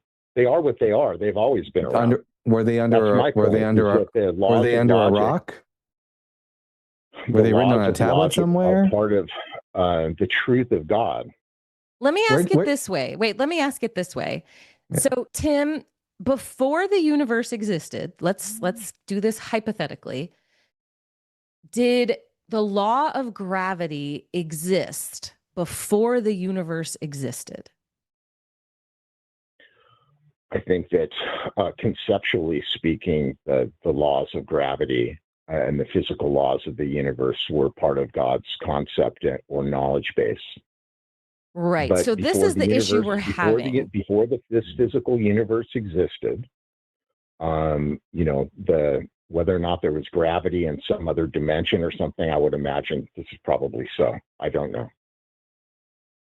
So this is the problem with the way you personally are using the word law. You are using it as if these laws exist all onto themselves and the universe No. is forced to be in compliance with them. As if the law of Yeah. gravity exists. Right. So we're telling you that that's incorrect. That is not what a law means. Yeah. So it's my position. I understand.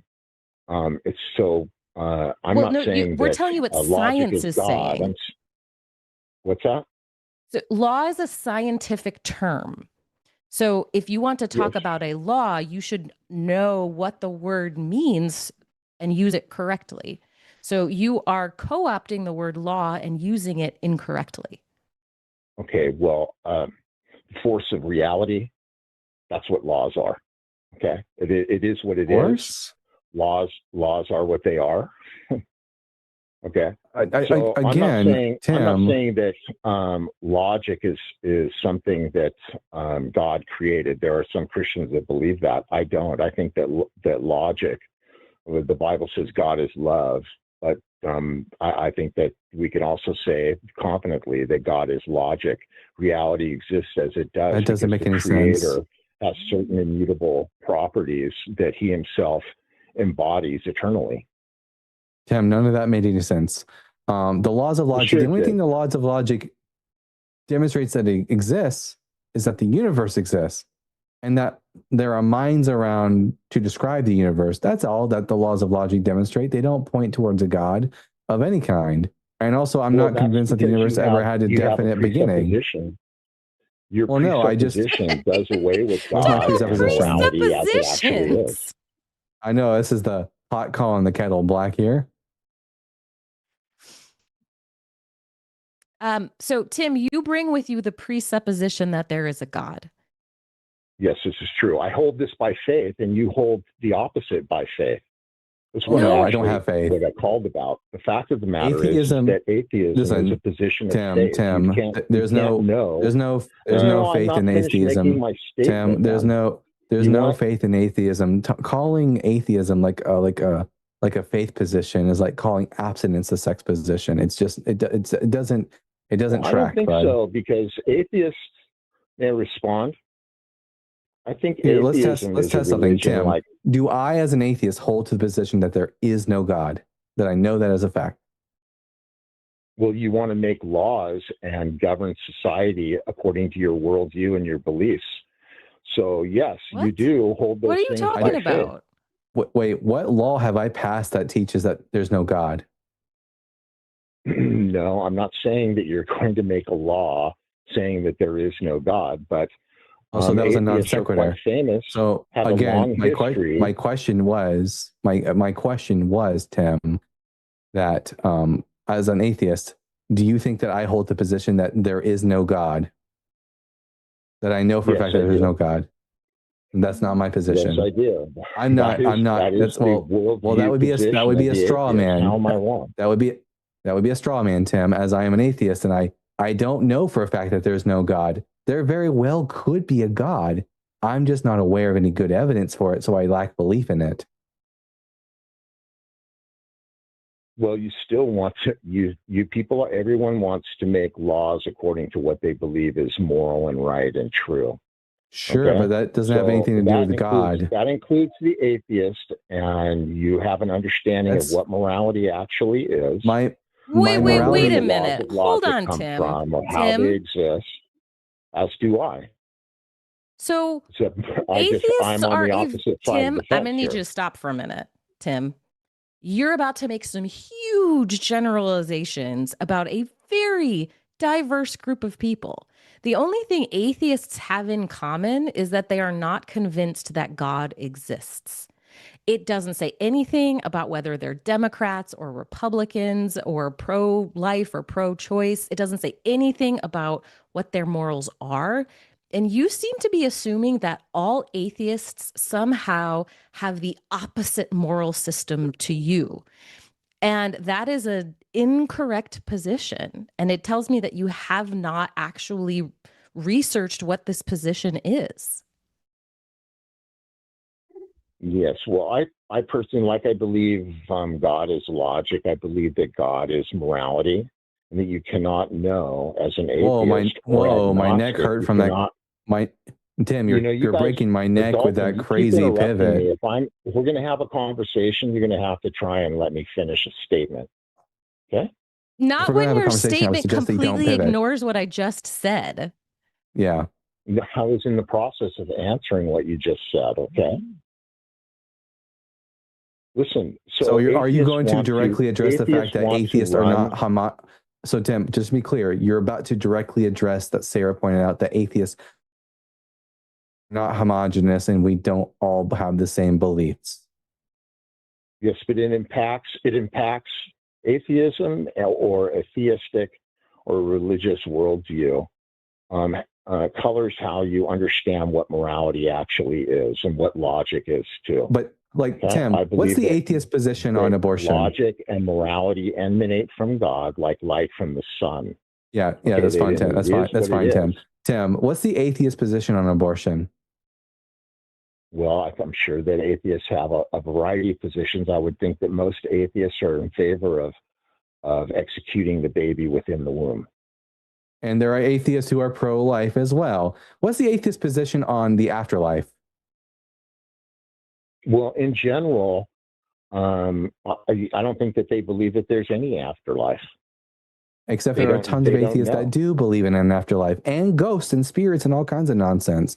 Like the only thing that, as Sarah said, the only thing that all atheists have in common is that we lack belief in a God. And being an atheist doesn't tell you anything about the morals of the person. That's a whole nother worldview. Like secular humanism is what paints my morals. It's not atheism. So atheism doesn't play any role in my morals. Okay. You're an atheist or an agnostic, atheist, agnostic. Tell me, in your view, what morality actually is. Well, as a secular humanist, because my atheism doesn't play a role in my morals. As a secular humanist, fairness and well-being. Okay. So that's what you guys claim, but when no, not you guys. Hang on, no, Tim, you guys is incorrect. There is no atheist position on morality. That is what Dalton said. So morality is merely not the Tim, not the you guys. All right, and it seems that you, again, can you imagine that there are atheists who hold your exact moral code? That you actually think the same thing with some atheists about all of your morals? Possible. I think that that's possible. It's unlikely that it's a very small percentage of people. You just made that up. You have no idea if that's true or not. Abortion. You have no idea if that's true or not. You just made that up. No, you don't have the percentage. You don't have the percentages. My intuitive take on reality. Right, your intuitive take. Your intuitive take is full of bias. Yeah, let's not trust your intuitions here. Let's actually go with data. Be pro-life. I've debated atheists on abortion. Dude, you don't know any atheists, do you? Atheists are pro-life. Oh my gosh. Sincere question here, Tim. Less than 10% of atheists. I'll give you that. Tim, how about that? No, I'm not going to grant you that. How many atheists do you actually know? Like personally, yeah. So before you start making these big judgments about atheists, perhaps your view has been skewed by your own life experiences. And maybe if you got to know some atheists, you actually might feel differently about it. Well, maybe this is true. So maybe I can attend, an atheist meeting in my area and talk to them. But I would imagine that at least 90% of the folks that claim to be atheist, agnostic, or pro-choice. As a Christian, stop throwing numbers out there stop until you doing that, dude. Like, you just explained why it was wrong, and then you just did it anyway. Yeah, stop throwing out numbers until you have hard data to support your position. Oh, come on! I've listened to atheists talk for a couple of years now, at least on YouTube. Doesn't matter. And you've heard a very small. You've heard a very. You have a very small sample size. So let's not make any silly claims that you're not going to have any data to support. Well, it's not a silly claim to hold that most it is a silly claim. Are pro-choice. It is a silly claim. Shooting the baby while it's in the womb. You don't know that, Tim. I don't even know that, Tim. And if I, as an atheist, don't know that, you sure as hell don't know it. Okay. Well, all right. Well, look, Tim. Frankly, we've got I'm not another really person in talking about a particular in the queue moral conviction that atheists have. He's just going to keep going. Okay, Tim. Hi. So we've got another person in the queue. So I think we're going to have to bring this conversation to an end. But thank you very much for your time, and we appreciate you calling in. See, that's the thing about tag bros. They just don't know the basic definitions of words. Okay. We've got another one. Okay. This is Mark from Ohio, and he says it is rational to believe that there is a God. Okie dokie. We'll find out. Hello. How are you guys? Good. How are you? Doing good. You can hear me? Yes. How are you guys doing tonight? Good. Well, what can we do for you? Okay. So I'm going to lay out my argument that I think it's rational to believe there's a God. Okay. Okay. So I'm going to do it in like premises. Sure. So, okay. Premise 1. Something exists rather than nothing. Okay. Do you agree with that? Something something does exist. Mm-hmm. Okay. Premise 2. Anything that exists without necessity requires an external explanation. What does without necessity mean in this context? Yeah. So if we're talking about like necessity, what I think we're touching on is the fact that in order for something to exist, you're really drawing a distinction between something that's necessary versus something that's contingent. So a contingent thing is anything that could have not existed. So I could have not existed, you could have not existed, the TV in front of me could have not existed. But a necessary thing is something that couldn't possibly not exist. I would just say that's probably the universe. I have no reason to think the universe could have not existed. Okay, so you're willing to grant me that anything that exists without necessity requires an external explanation? I don't know if external is necessary. Yeah, I don't know what you mean by that. I think the universe is necessary, but it's made up of contingent parts that have like underlying causes that go back ad infinitum. I don't even know if I can grant that anything is necessary. Just to counter that point that you just made, right? So what you're really describing right there is an infinite regress. So you're saying infinite regress. I have no problem with it. Yeah, but here's the issue with that. An infinite regress explains each individual component, but it never explains why there's a series at all.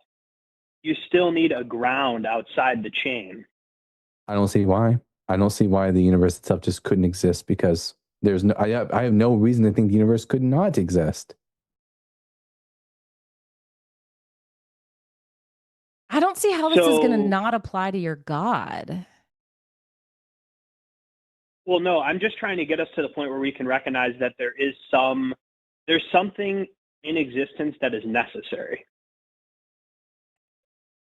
See, I mean, I'll disagree with Dalton here. I don't even think it's necessary. I think it exists, but I mean, something So you else think could it was have chance? existed. So you think it was chance That the universe exists?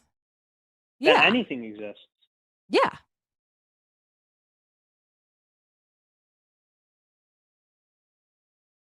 So you're saying that you're willing to reduce existence down to the fact that there was a chance that it exists, therefore that's it. Like, you're not willing Yeah, to I'm grant me the fine with fact that that. there has to. Yes. Okay, I think that's logically incoherent, though. What's the logical incoherent? How does that? What law of logic does this break?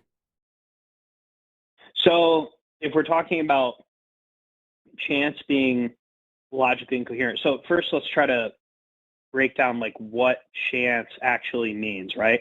So chance isn't a thing. It's a description of our ignorance about a set of causes. So No, I mean, in that case, I would say that, listen, the TV and me, I mean, in that case, maybe then I was always going to exist because determinism is true. In this case, it's not possible that I could have not existed because of the series of like the causes that led up to my existence. but here's the point I'm making. For chance to exist, right, you need a pool of possibilities to actualize. Oh, You need a not mechanism necessarily. that selects. No, not at all. I would say that all points in time are fully actual per the B theory of time. No need to actualize any point in time. They're all already actualized. That's definitely not true. I mean, so that is have the consensus of the scientific perspective. That's B not theory what the time is. scientific perspective says. You need to reread the literature. But so in order to have anything that exists, the possibility of its existence has to be there. Possible. You can't have something that exists unless it was possible for it to exist. I don't think it's possible that things exist. It's just that they do exist. No, but what you said is logically contradictory. You tried to imply Where's the contradiction? Where's the contradiction? You tried to imply that somehow what exists could be outside of the possibility that it exists. No, I just think that things do exist. It's not like there was like a possible alternative where they couldn't have existed. I think that I was always determined to exist because of the underlying causes. It's not a matter of possibility. Okay, it's just that that's how things did roll out and how they would have always rolled out. So, but the thing is, if you're arguing that the universe is strictly determinative, as in everything is strictly deterministic, whether you want to apply that to like a multiverse theory or whether this is the only universe, whatever, at the end of the day, what you're really saying is there was a necessary shaping of possibilities that led this conversation to inevitably unfold in this way. I don't really believe in possibilities. I think there was just only one way that everything could have been because I'm a determinist. Can you re-explain that to me? As in, like, for example, it wasn't really possible that I could not have existed because all of the underlying causes that led to my existence were already happened. And therefore, there wasn't, do you understand, under determinism, there is this infinite series of causes and effects, one that leads to the other necessarily. And thus, there was a 100% chance that me in particular, the Bible guy, would have been the little spermlet that won out because of all the underlying causes. But I think the problem with that argument with respect is what you're saying is that given the initial condition of the laws, everything that follows from that point is necessary. But yeah, you're just relocating the question. Where did the initial conditions for that come from? There is no initial conditions if the universe existed. they don't come from any. Well, first off, the laws of logic. Again, we're about to get into the same territory we got in the last call. Aren't like prescriptive. They're not prescriptive laws. They're just descriptions of the universe. And I don't think there's an initial state. I think the universe has always existed, as far as I can tell, because you can't get something from nothing, and there is something. I have no evidence of a supernature, only of nature. Therefore, nature has always existed, as far as I can tell. So the problem is that argument is self-refuting, right? Because what you're saying is that if logic is merely descriptive, right, you have to assume that the premises can't simultaneously be true and false. So you have to assume that your conclusion follows from your reasoning. What? No, that didn't make any sense. What you just said. Well, it does, because the moment that you made that argument, you believed that that argument had to come from a pre-existing set of conditions that led you to make that argument. There's a underlying cause that led to the effect of me making an argument, but where's the logical incoherence in what I said? Okay, just to break this down. So because I think I'm close to understanding what you're saying, and I think maybe you're close to understanding what I'm saying. What I'm trying to say is that the physical laws of reality are descriptive because exceptions are conceivable, right? So exceptions are conceivable? Yes, because we could imagine a universe where gravity works differently, but try to imagine a universe where something is simultaneously true and false. It's not even a coherent idea to say something could be true and false. That's not a description of a reality that you're describing. That's a boundary on what's possible at all. Yeah, it's just I don't even know that it's possible for gravity to have been different. Can you explain that? I know Christians like to talk about, well, if gravity had been like 1% different in either direction, then this and this and that. But I don't even know if that's even possible for gravity to have been different. I've never been given any reason to think that's true, scientifically. No, but the problem is for you to show that, you have to show that it's logically impossible that it could have been different. Well, no, I haven't been given any convincing argument to suggest that gravity could have been different. It's consistent everywhere. It's consistent everywhere. It's consistent everywhere in the universe how gravity works. String theory is demonstrated. But string theory models different constants in the universe all the time. Just because you're asserting that this is the way it had to be, that's not necessarily what the scientific literature indicates.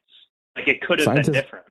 Most scientists don't take string theory all that seriously because it hasn't been demonstrated.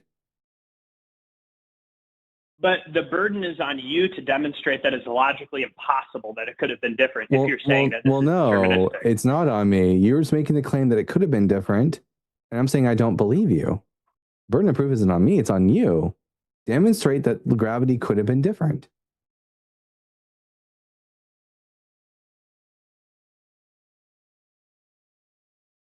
So you're saying I have to demonstrate that gravity could have been different? Yes, otherwise I'm not going to believe you. So, well, I would point to something. Okay, let me just think about that. So you're saying I have to demonstrate that gravity could have been different. So here's what I would say. Okay, I think you're wrong about the fact that the burden of proof of that would be on me. Because the burden of proof. Mark, you're making a claim. Why don't we just we've gone down six separate rabbit holes here. You're the one making the positive claim that gravity could not have been different. No, I'm saying I don't believe you. No, Mark, I'm not making that. I'm saying to you, I don't believe you when you're making the positive claim.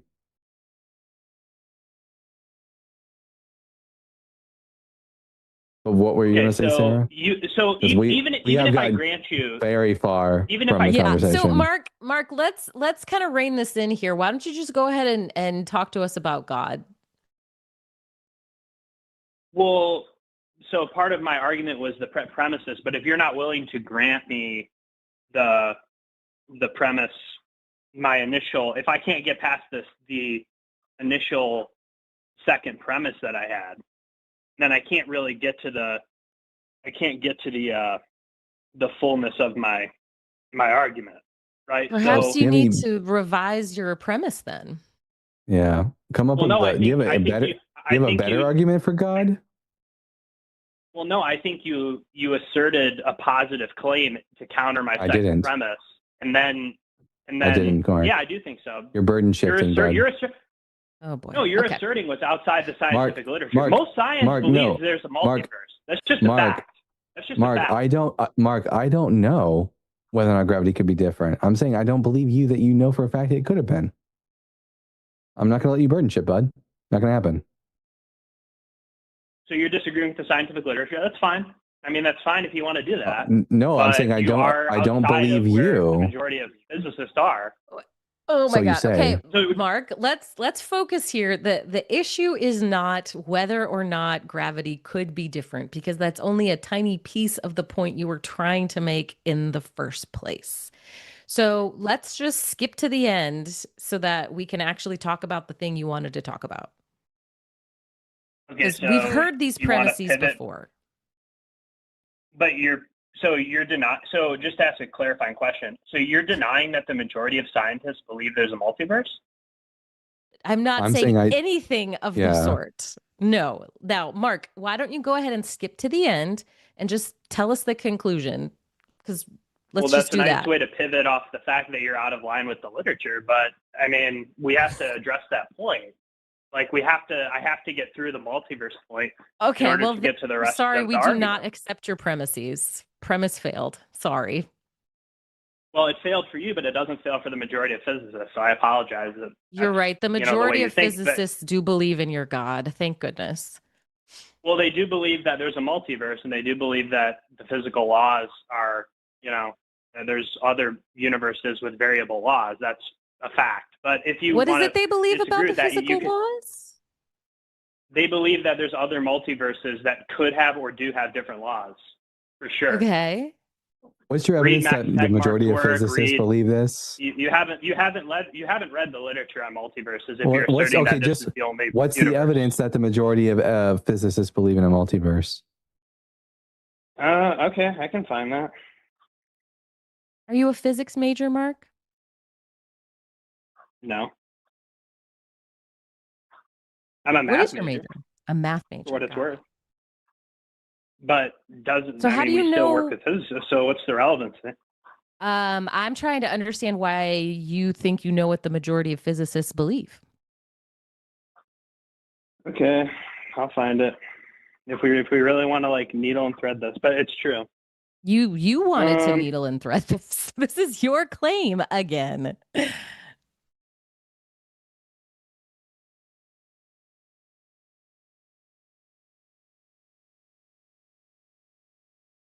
Believe was an interesting word choice. It's like what they think to be true, which is really difficult to measure. I mean, it's not really. You just ask them. Okay, let's talk about survey research for a minute. That's not how statistics work. You can ask a question and get a measurable result from what the majority believe on a topic. Yes, thank you. I'm well aware, Mark. Mark, how many papers have you published using statistical analysis? 3. Okay, well, that was nasty. My number is significantly higher than yours, sweetheart. That's fine, but I mean, clearly not if you don't understand how statistical analysis works. I'm seeing here on phys.org that says 15% of respondents opted for the mini worlds interpretation. Oh, I think we lost him. Mark, are you there? I muted him when he was being rude, and I think he dropped. Are Everything I'm pulling up here seems to think that the majority of scientists are actually skeptical of the idea of there being a multiverse. Well, Okay, for our listeners, just so we are clear, his claim that we could just poll physicists and do statistical analysis on that is not how survey research works. And that's why we don't have a bunch of published papers on the majority of physicists' opinions on things. But that is neither here nor there. Sarah, do you feel a bit more convinced that God exists yet? I'm a bit more convinced that Phil Bros are really bad at evangelizing for God. Yeah, I don't think that was about evangelism at all. I think he just wanted to feel good and feel correct and was hoping to make people feel stupid. To be Oh, well, fair. it didn't work. All right. This next is Ryan, who is a theist, and he wants to discuss free will and why he believes in God. Oh, this should be interesting. All right. Hello. Hello. Thank you for having me How are on. you? I'm getting a little. I'm recovering from a little sickness. I had like a cold Oh, I'm sorry for to a hear couple that. days, but I think by tomorrow or the next day I should be good to go back out in public and not spread disease everywhere. Well, what can we do for you? Well, I came mostly to have more of a discourse than a debate. Okay, sure. I was thinking I could probably start by opening the playing field and listing out some of my beliefs, just kind of opening up the waters. And then I'm going to end my short monologue with a question posed to the two of you so that I can understand how to lead the discussion moving forward So, based on your responses. so can you just like make a claim and then ask to a the question? Yeah. I have a lot of beliefs, and I think that humans. Let me. You said I in your personally understand. Yes. I'm sorry. You said in your intro that you wanted to specifically talk about free will. How does your belief Yes. about free will influence your belief in God, perhaps? Are the two of you aware of what free will is, and do you believe that we have free will? I believe free will, as I define it, is free will is the ability to make a choice independent of underlying causes, and I do not believe that such a thing exists. Therefore, I'm a hard determinist. The dictionary You're definition of determinist. free. What was that, Sarah? The dictionary definition of free will is making a choice without the burden of fate or consequence. And typically, when Christians are asking about free will, that's not the definition they're using. They're more frequently using the definition of just being able to make a choice with the fate and consequences. So I don't know that we have Yes. the dictionary definition of free will. Yeah. No. Even as a Christian, even as a Christian, I didn't believe in free will. I was a determinist because, like, I believe that we could make choices, but those choices were like, the result of underlying causes. Yeah, and the thing that I've come to understand is a lot of people their beliefs in religion do kind of correlate with the idea of fate and the idea that everything is kind of already on a track, like it's built, it's destined. Some people argue, oh well, maybe we can rock the boat here and there. Some people argue, no, there's nothing that you can do at all. It's all predetermined.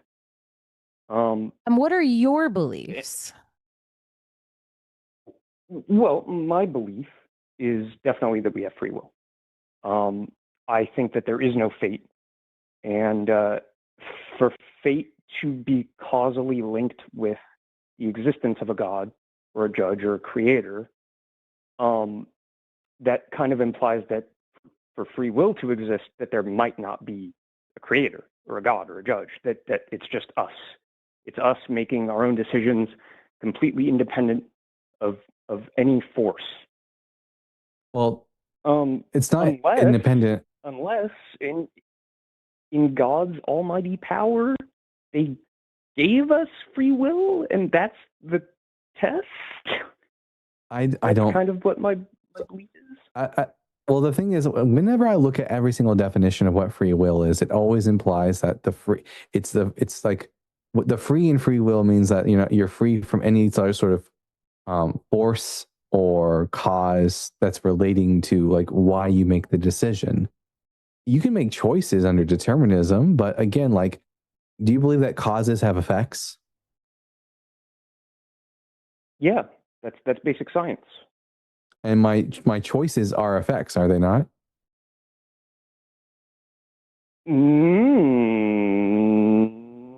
Bit of a chicken and the egg situation. If I'm presented with the option between water and a Dr. Pepper, I'm going to choose the water because I've already decided that I'm going to eat healthier. And the reason I chose to be healthy was because I started noticing that I had like weight problems. And you can just go back and back and back and back and back.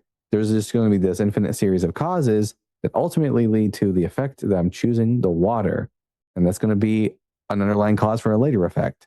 So, we can say we have the illusion of having like free choice, but not really. I don't think the Bible teaches free will either. It just teaches choice.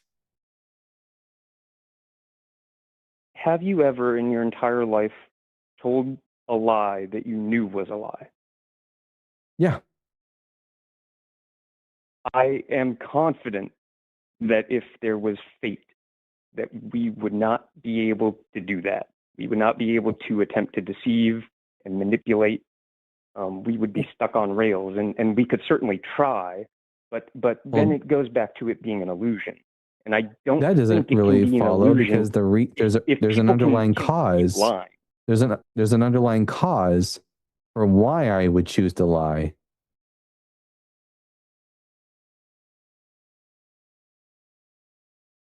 Yeah, but you just said choose. You're choosing. Choose really is the word of illusion, one but or the like, other. as long as I did this because X, Y, and Z, then like I was always going to do that because of the cause. The cause is what prompted the action.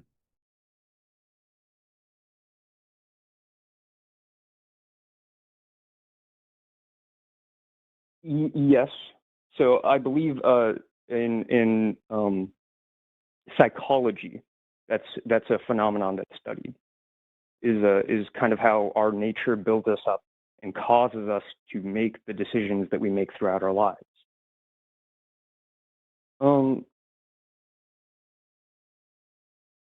But people make decisions that go against their nature every day. Well, I don't know if that's necessarily true. They might do things that might be unaligned with what their moral compass is. But again, those choices are going to be determined by some underlying cause. Can you name me one action that anyone could ever perform that doesn't have a cause?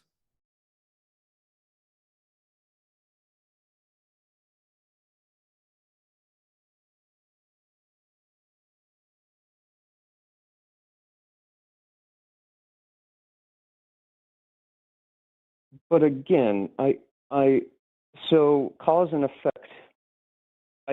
I can understand how it's easy to establish a correlation between the infinite list of causes and effect that have led life to this present moment.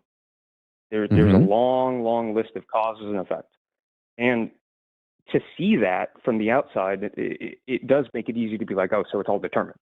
It all had to happen to build up to this moment.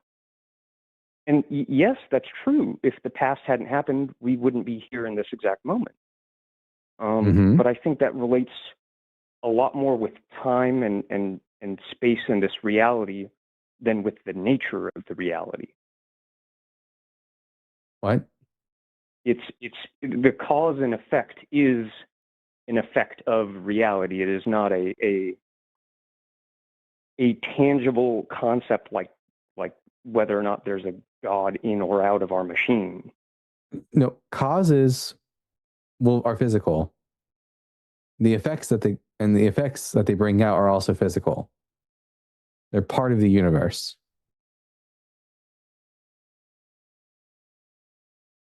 Yeah, the universe, the entire cosmos, every atom, every particle, which does not have free will, is all determined.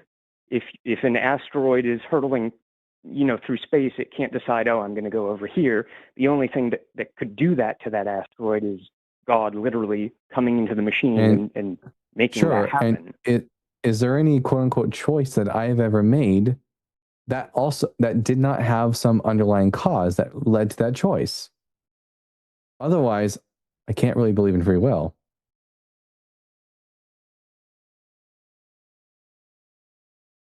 Life starts to sound kind of meaningless when you look down that road. Well, it doesn't have inherent meaning. Is Life. why well, that's just a feelings-based argument. It's why I.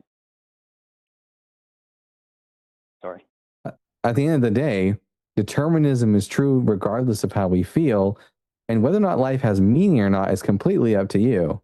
I don't believe life has inherent meaning, but I give it meaning.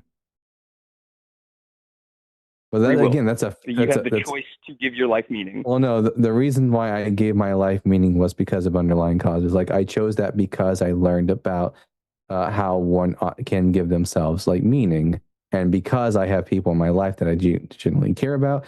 As long as you can say the word "because" for the action, it wasn't free of cause.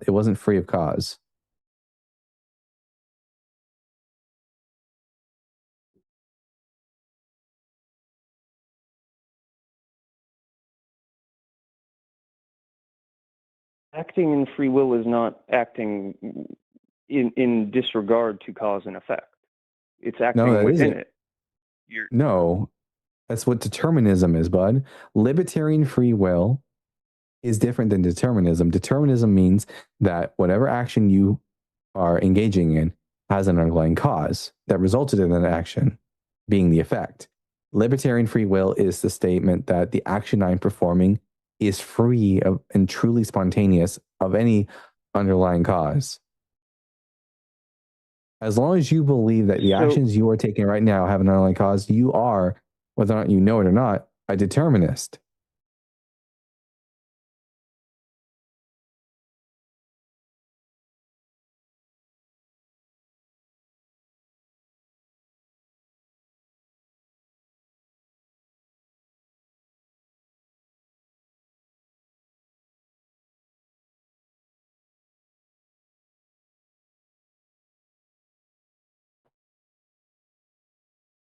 Sorry for the long pause. No, it's okay. I'm glad you're considering what I'm saying. It's good dialogue. I feel like this is really good dialogue.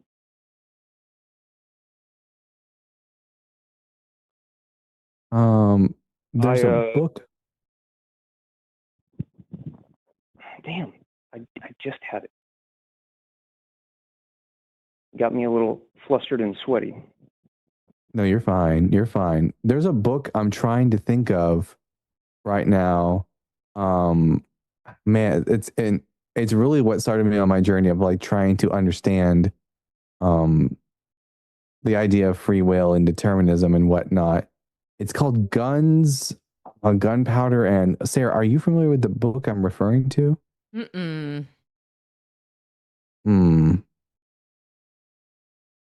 don't. Oh well.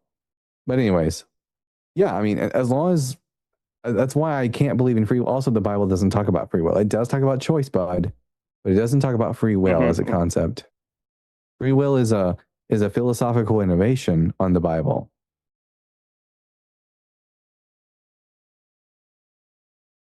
So thank you. Guns. By the way, the name of the book is Guns, Germs, and Steel. It's also a documentary. Oh, I've heard of that one, or I think I've seen like a documentary of it. Yeah, go ahead and give that a watch. That sort of goes into like why it is that our particular part of the world has the sort of social and economical advantages that it has was not because of any free will, but entirely because That's how it was always going to play out because of just the underlying causes.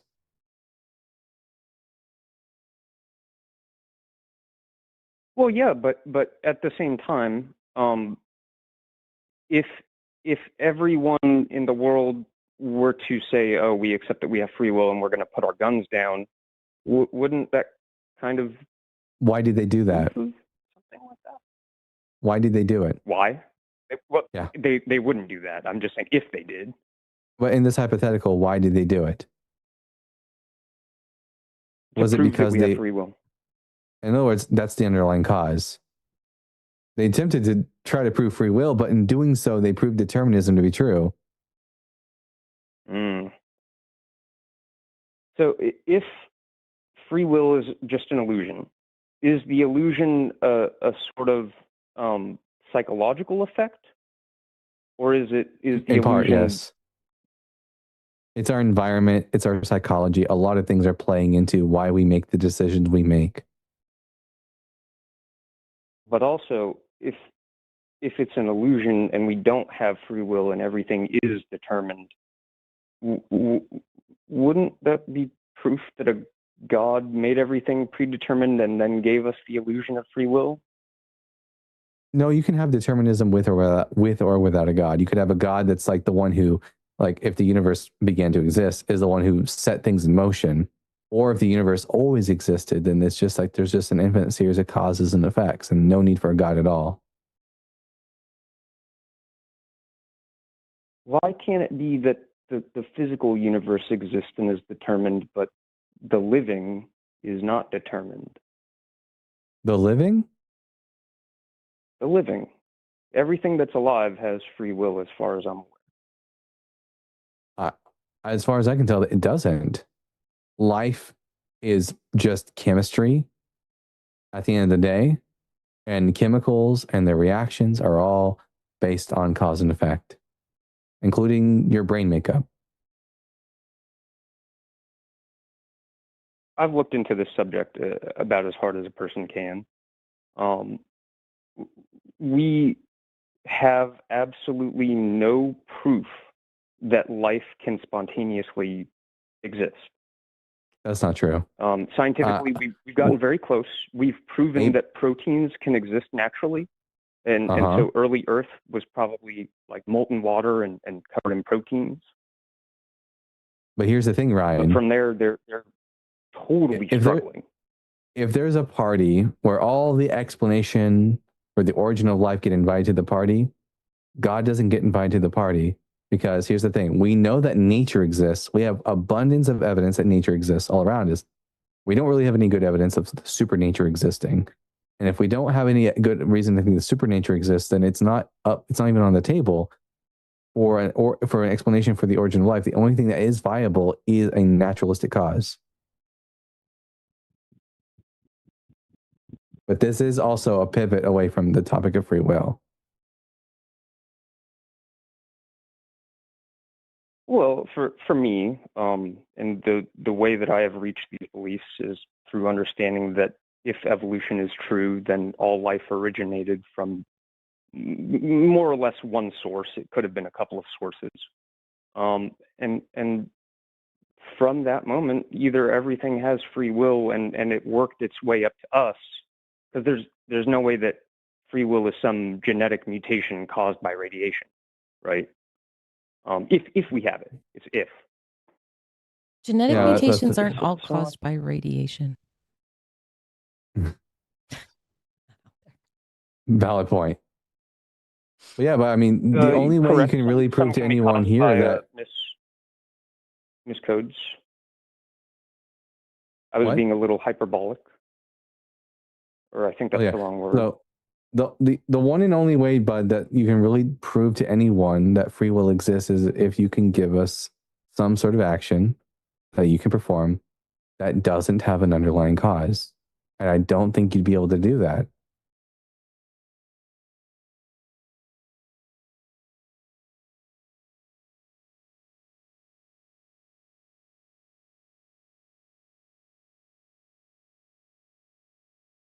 By the way, free will, the argument over free will doesn't prove or disprove a God. There are Christians who are full-on determinists. They're called Calvinists, although they are generally assholes. But that but you know, or you could be a universalist who is not an asshole and also a determinist, and we're all determined for salvation. But you know, There you go.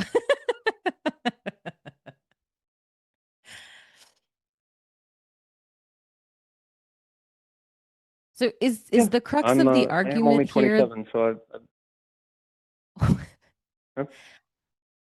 I was just going to ask so is the crux of the argument that if creatures have free will, then God must exist? well, it's proof. I would say that if we do definitely have free will, and for all of time we can make whatever choice we want, independent of determinism, Uh-huh. then that could prove that a God made that happen. But How it's not. so? It's not. It's not like a rock that you can hold and say, this is proof of God. It's it's just all questions. I think Yeah, that's I'm guess probably I'm going to just be not how it is making the for. connection. Like, what is the connection between creatures having free will and a God existing? Well, we all life exists. It doesn't. That's not a debatable. We exist. We're real. I'm real. Okay. You're real. So we have to ask ourselves, well, how did that start? Why did it start? What's the point? If there is a point, is there no point? There's all kinds of questions. But I'm And for a asking lot of people, specifically, like you're saying that creatures having free will is evidence of God, and I'm asking why. Why is creatures having free will evidence that there is a God? it points to the idea that there is some purpose for life. How? That there is something that some living thing or a bunch of living things are supposed to do in a certain sequence, not because it's determined, but because that is why the machine was built. Well, And I don't get perhaps I they don't can get that fail connection. and be categorized with a bunch of other failures, or perhaps we I can mean, no, succeed. if we And have free will, we don't have to do anything. Like I'm confused as to why correct, you think free will which is why we can demonstrates. fail. I'm sorry? So, If we don't have to do anything, then that means we can fail at what we're supposed to do. It's not well, I don't determined know that where it you're will getting this happen supposed to. Why do you think there is a supposed to? because we exist at all. So? So either we're supposed to do something or we're not supposed to do anything, and none of it matters. Okay. So maybe we're not supposed to do anything. Like, I don't see how us having free will demonstrates your point. Us having free will doesn't demonstrate that we're supposed to do something.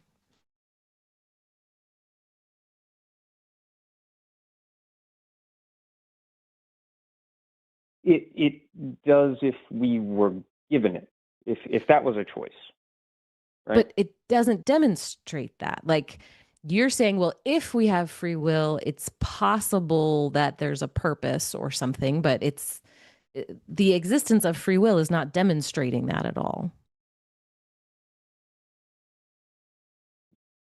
Well, I don't think it's demonstrating it. It's phrasing questions that the entire human condition is to be faced with questions, and oftentimes our answers are wrong, but sometimes we have to throw darts at the board. Okay. And I've tried to cast a pretty wide shot spread to understand how this universe works and what's going on, and why. Sure. So you are open to multiple gods, or like a not even, like maybe just some sort Absolutely. of force or something? Yeah. One of my beliefs is aliens created us. Like distant aliens came over and shot a canister of bacteria on Earth, and that's how life Sure. started on Earth. Yeah, it does unfortunately just kick the can a little further. I think say the exact same thing. Yeah.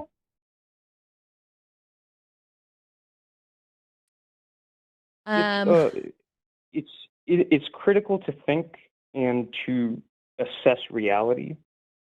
It's most important to be able to be okay with being wrong and knowing that, hey, I'm probably incorrect and probably aliens did not create life on Earth, right?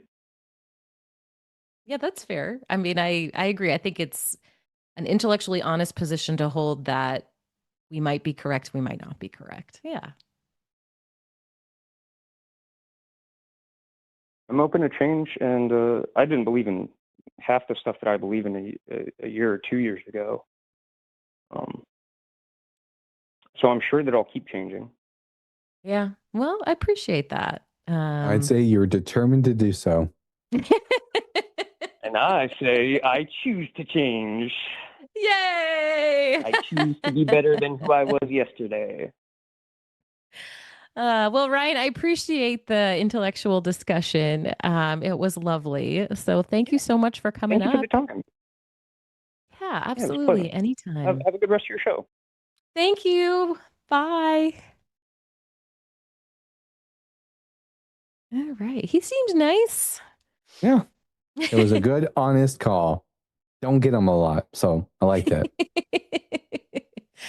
Alrighty, friends. We are near the end, which means we get to read your super chats, which I'm super pumped about. I can see them over here. I don't know. Is it not Arden anymore? I can just read them, or we can, here we go. Oh, there we go. Okay. Starting with, man, Ryan is just a superstar. $100 from Ryan Sawyer. Thank you for taking my call. Appreciate you both. We appreciate you, Ryan. Thank you so much.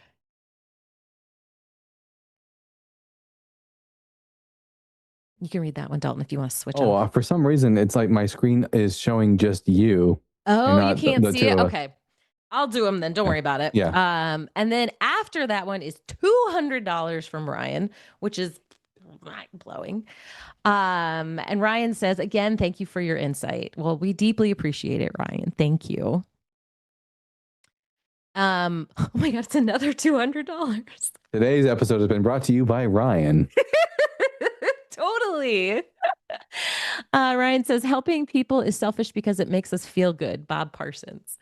That also reminds me of a Friends episode, like we were talking about at the beginning. Thank you so much, Ryan. And $10 from Joshua Everett. Free will is, in my opinion, the least useful philosophical discussion possible. Neither answer matters in the end. Whether free will exists, we are all still here holding the positions that we do. Yeah, well, fair enough. Yeah. My favorite answer to that is a Kurt Vonnegut quote from Sirens of Titan, and he wrote this to basically explain like what is the purpose of life. He said, the purpose of a human life, no matter who is in control of it, is to love whoever is around to be loved. Ooh, and we have another super chat, and I got it here on the screen so I can read it. Yay! From at Billy Sipes with a $99.99. The calls were a bit of a slog, but I always appreciate your viewpoints on these sorts of topics. Much appreciated. Yeah. Thank you, Billy. Oh, that was wonderful. Well, thank you guys so much for hanging out. I know it took us a while to get some calls rolling at the beginning, but it was so lovely to have you all hang out and stay. And I think we did get one more, but if it's CA $10, I don't know if that counts. But anyway, Pure Reform did say great show, and thank you all at the line. And I do want to say thank you so much to, we have a call screener and a producer. And I want to make sure I say this right because we had to switch halfway through. Oh, it's still Arden. Arden, thank you so much. I really appreciate your help here. And The line has shows basically almost every night coming up this week. There's a Sunday and I think a Monday and a Tuesday and a Wednesday. So please keep tuning into the line to watch some amazing people do some amazing shows. There is also merch, if you like the line merch. So please support with that as well. And I think that is all. So thank you, Dalton, so much for co-hosting with me tonight. I really appreciate your time. And good night.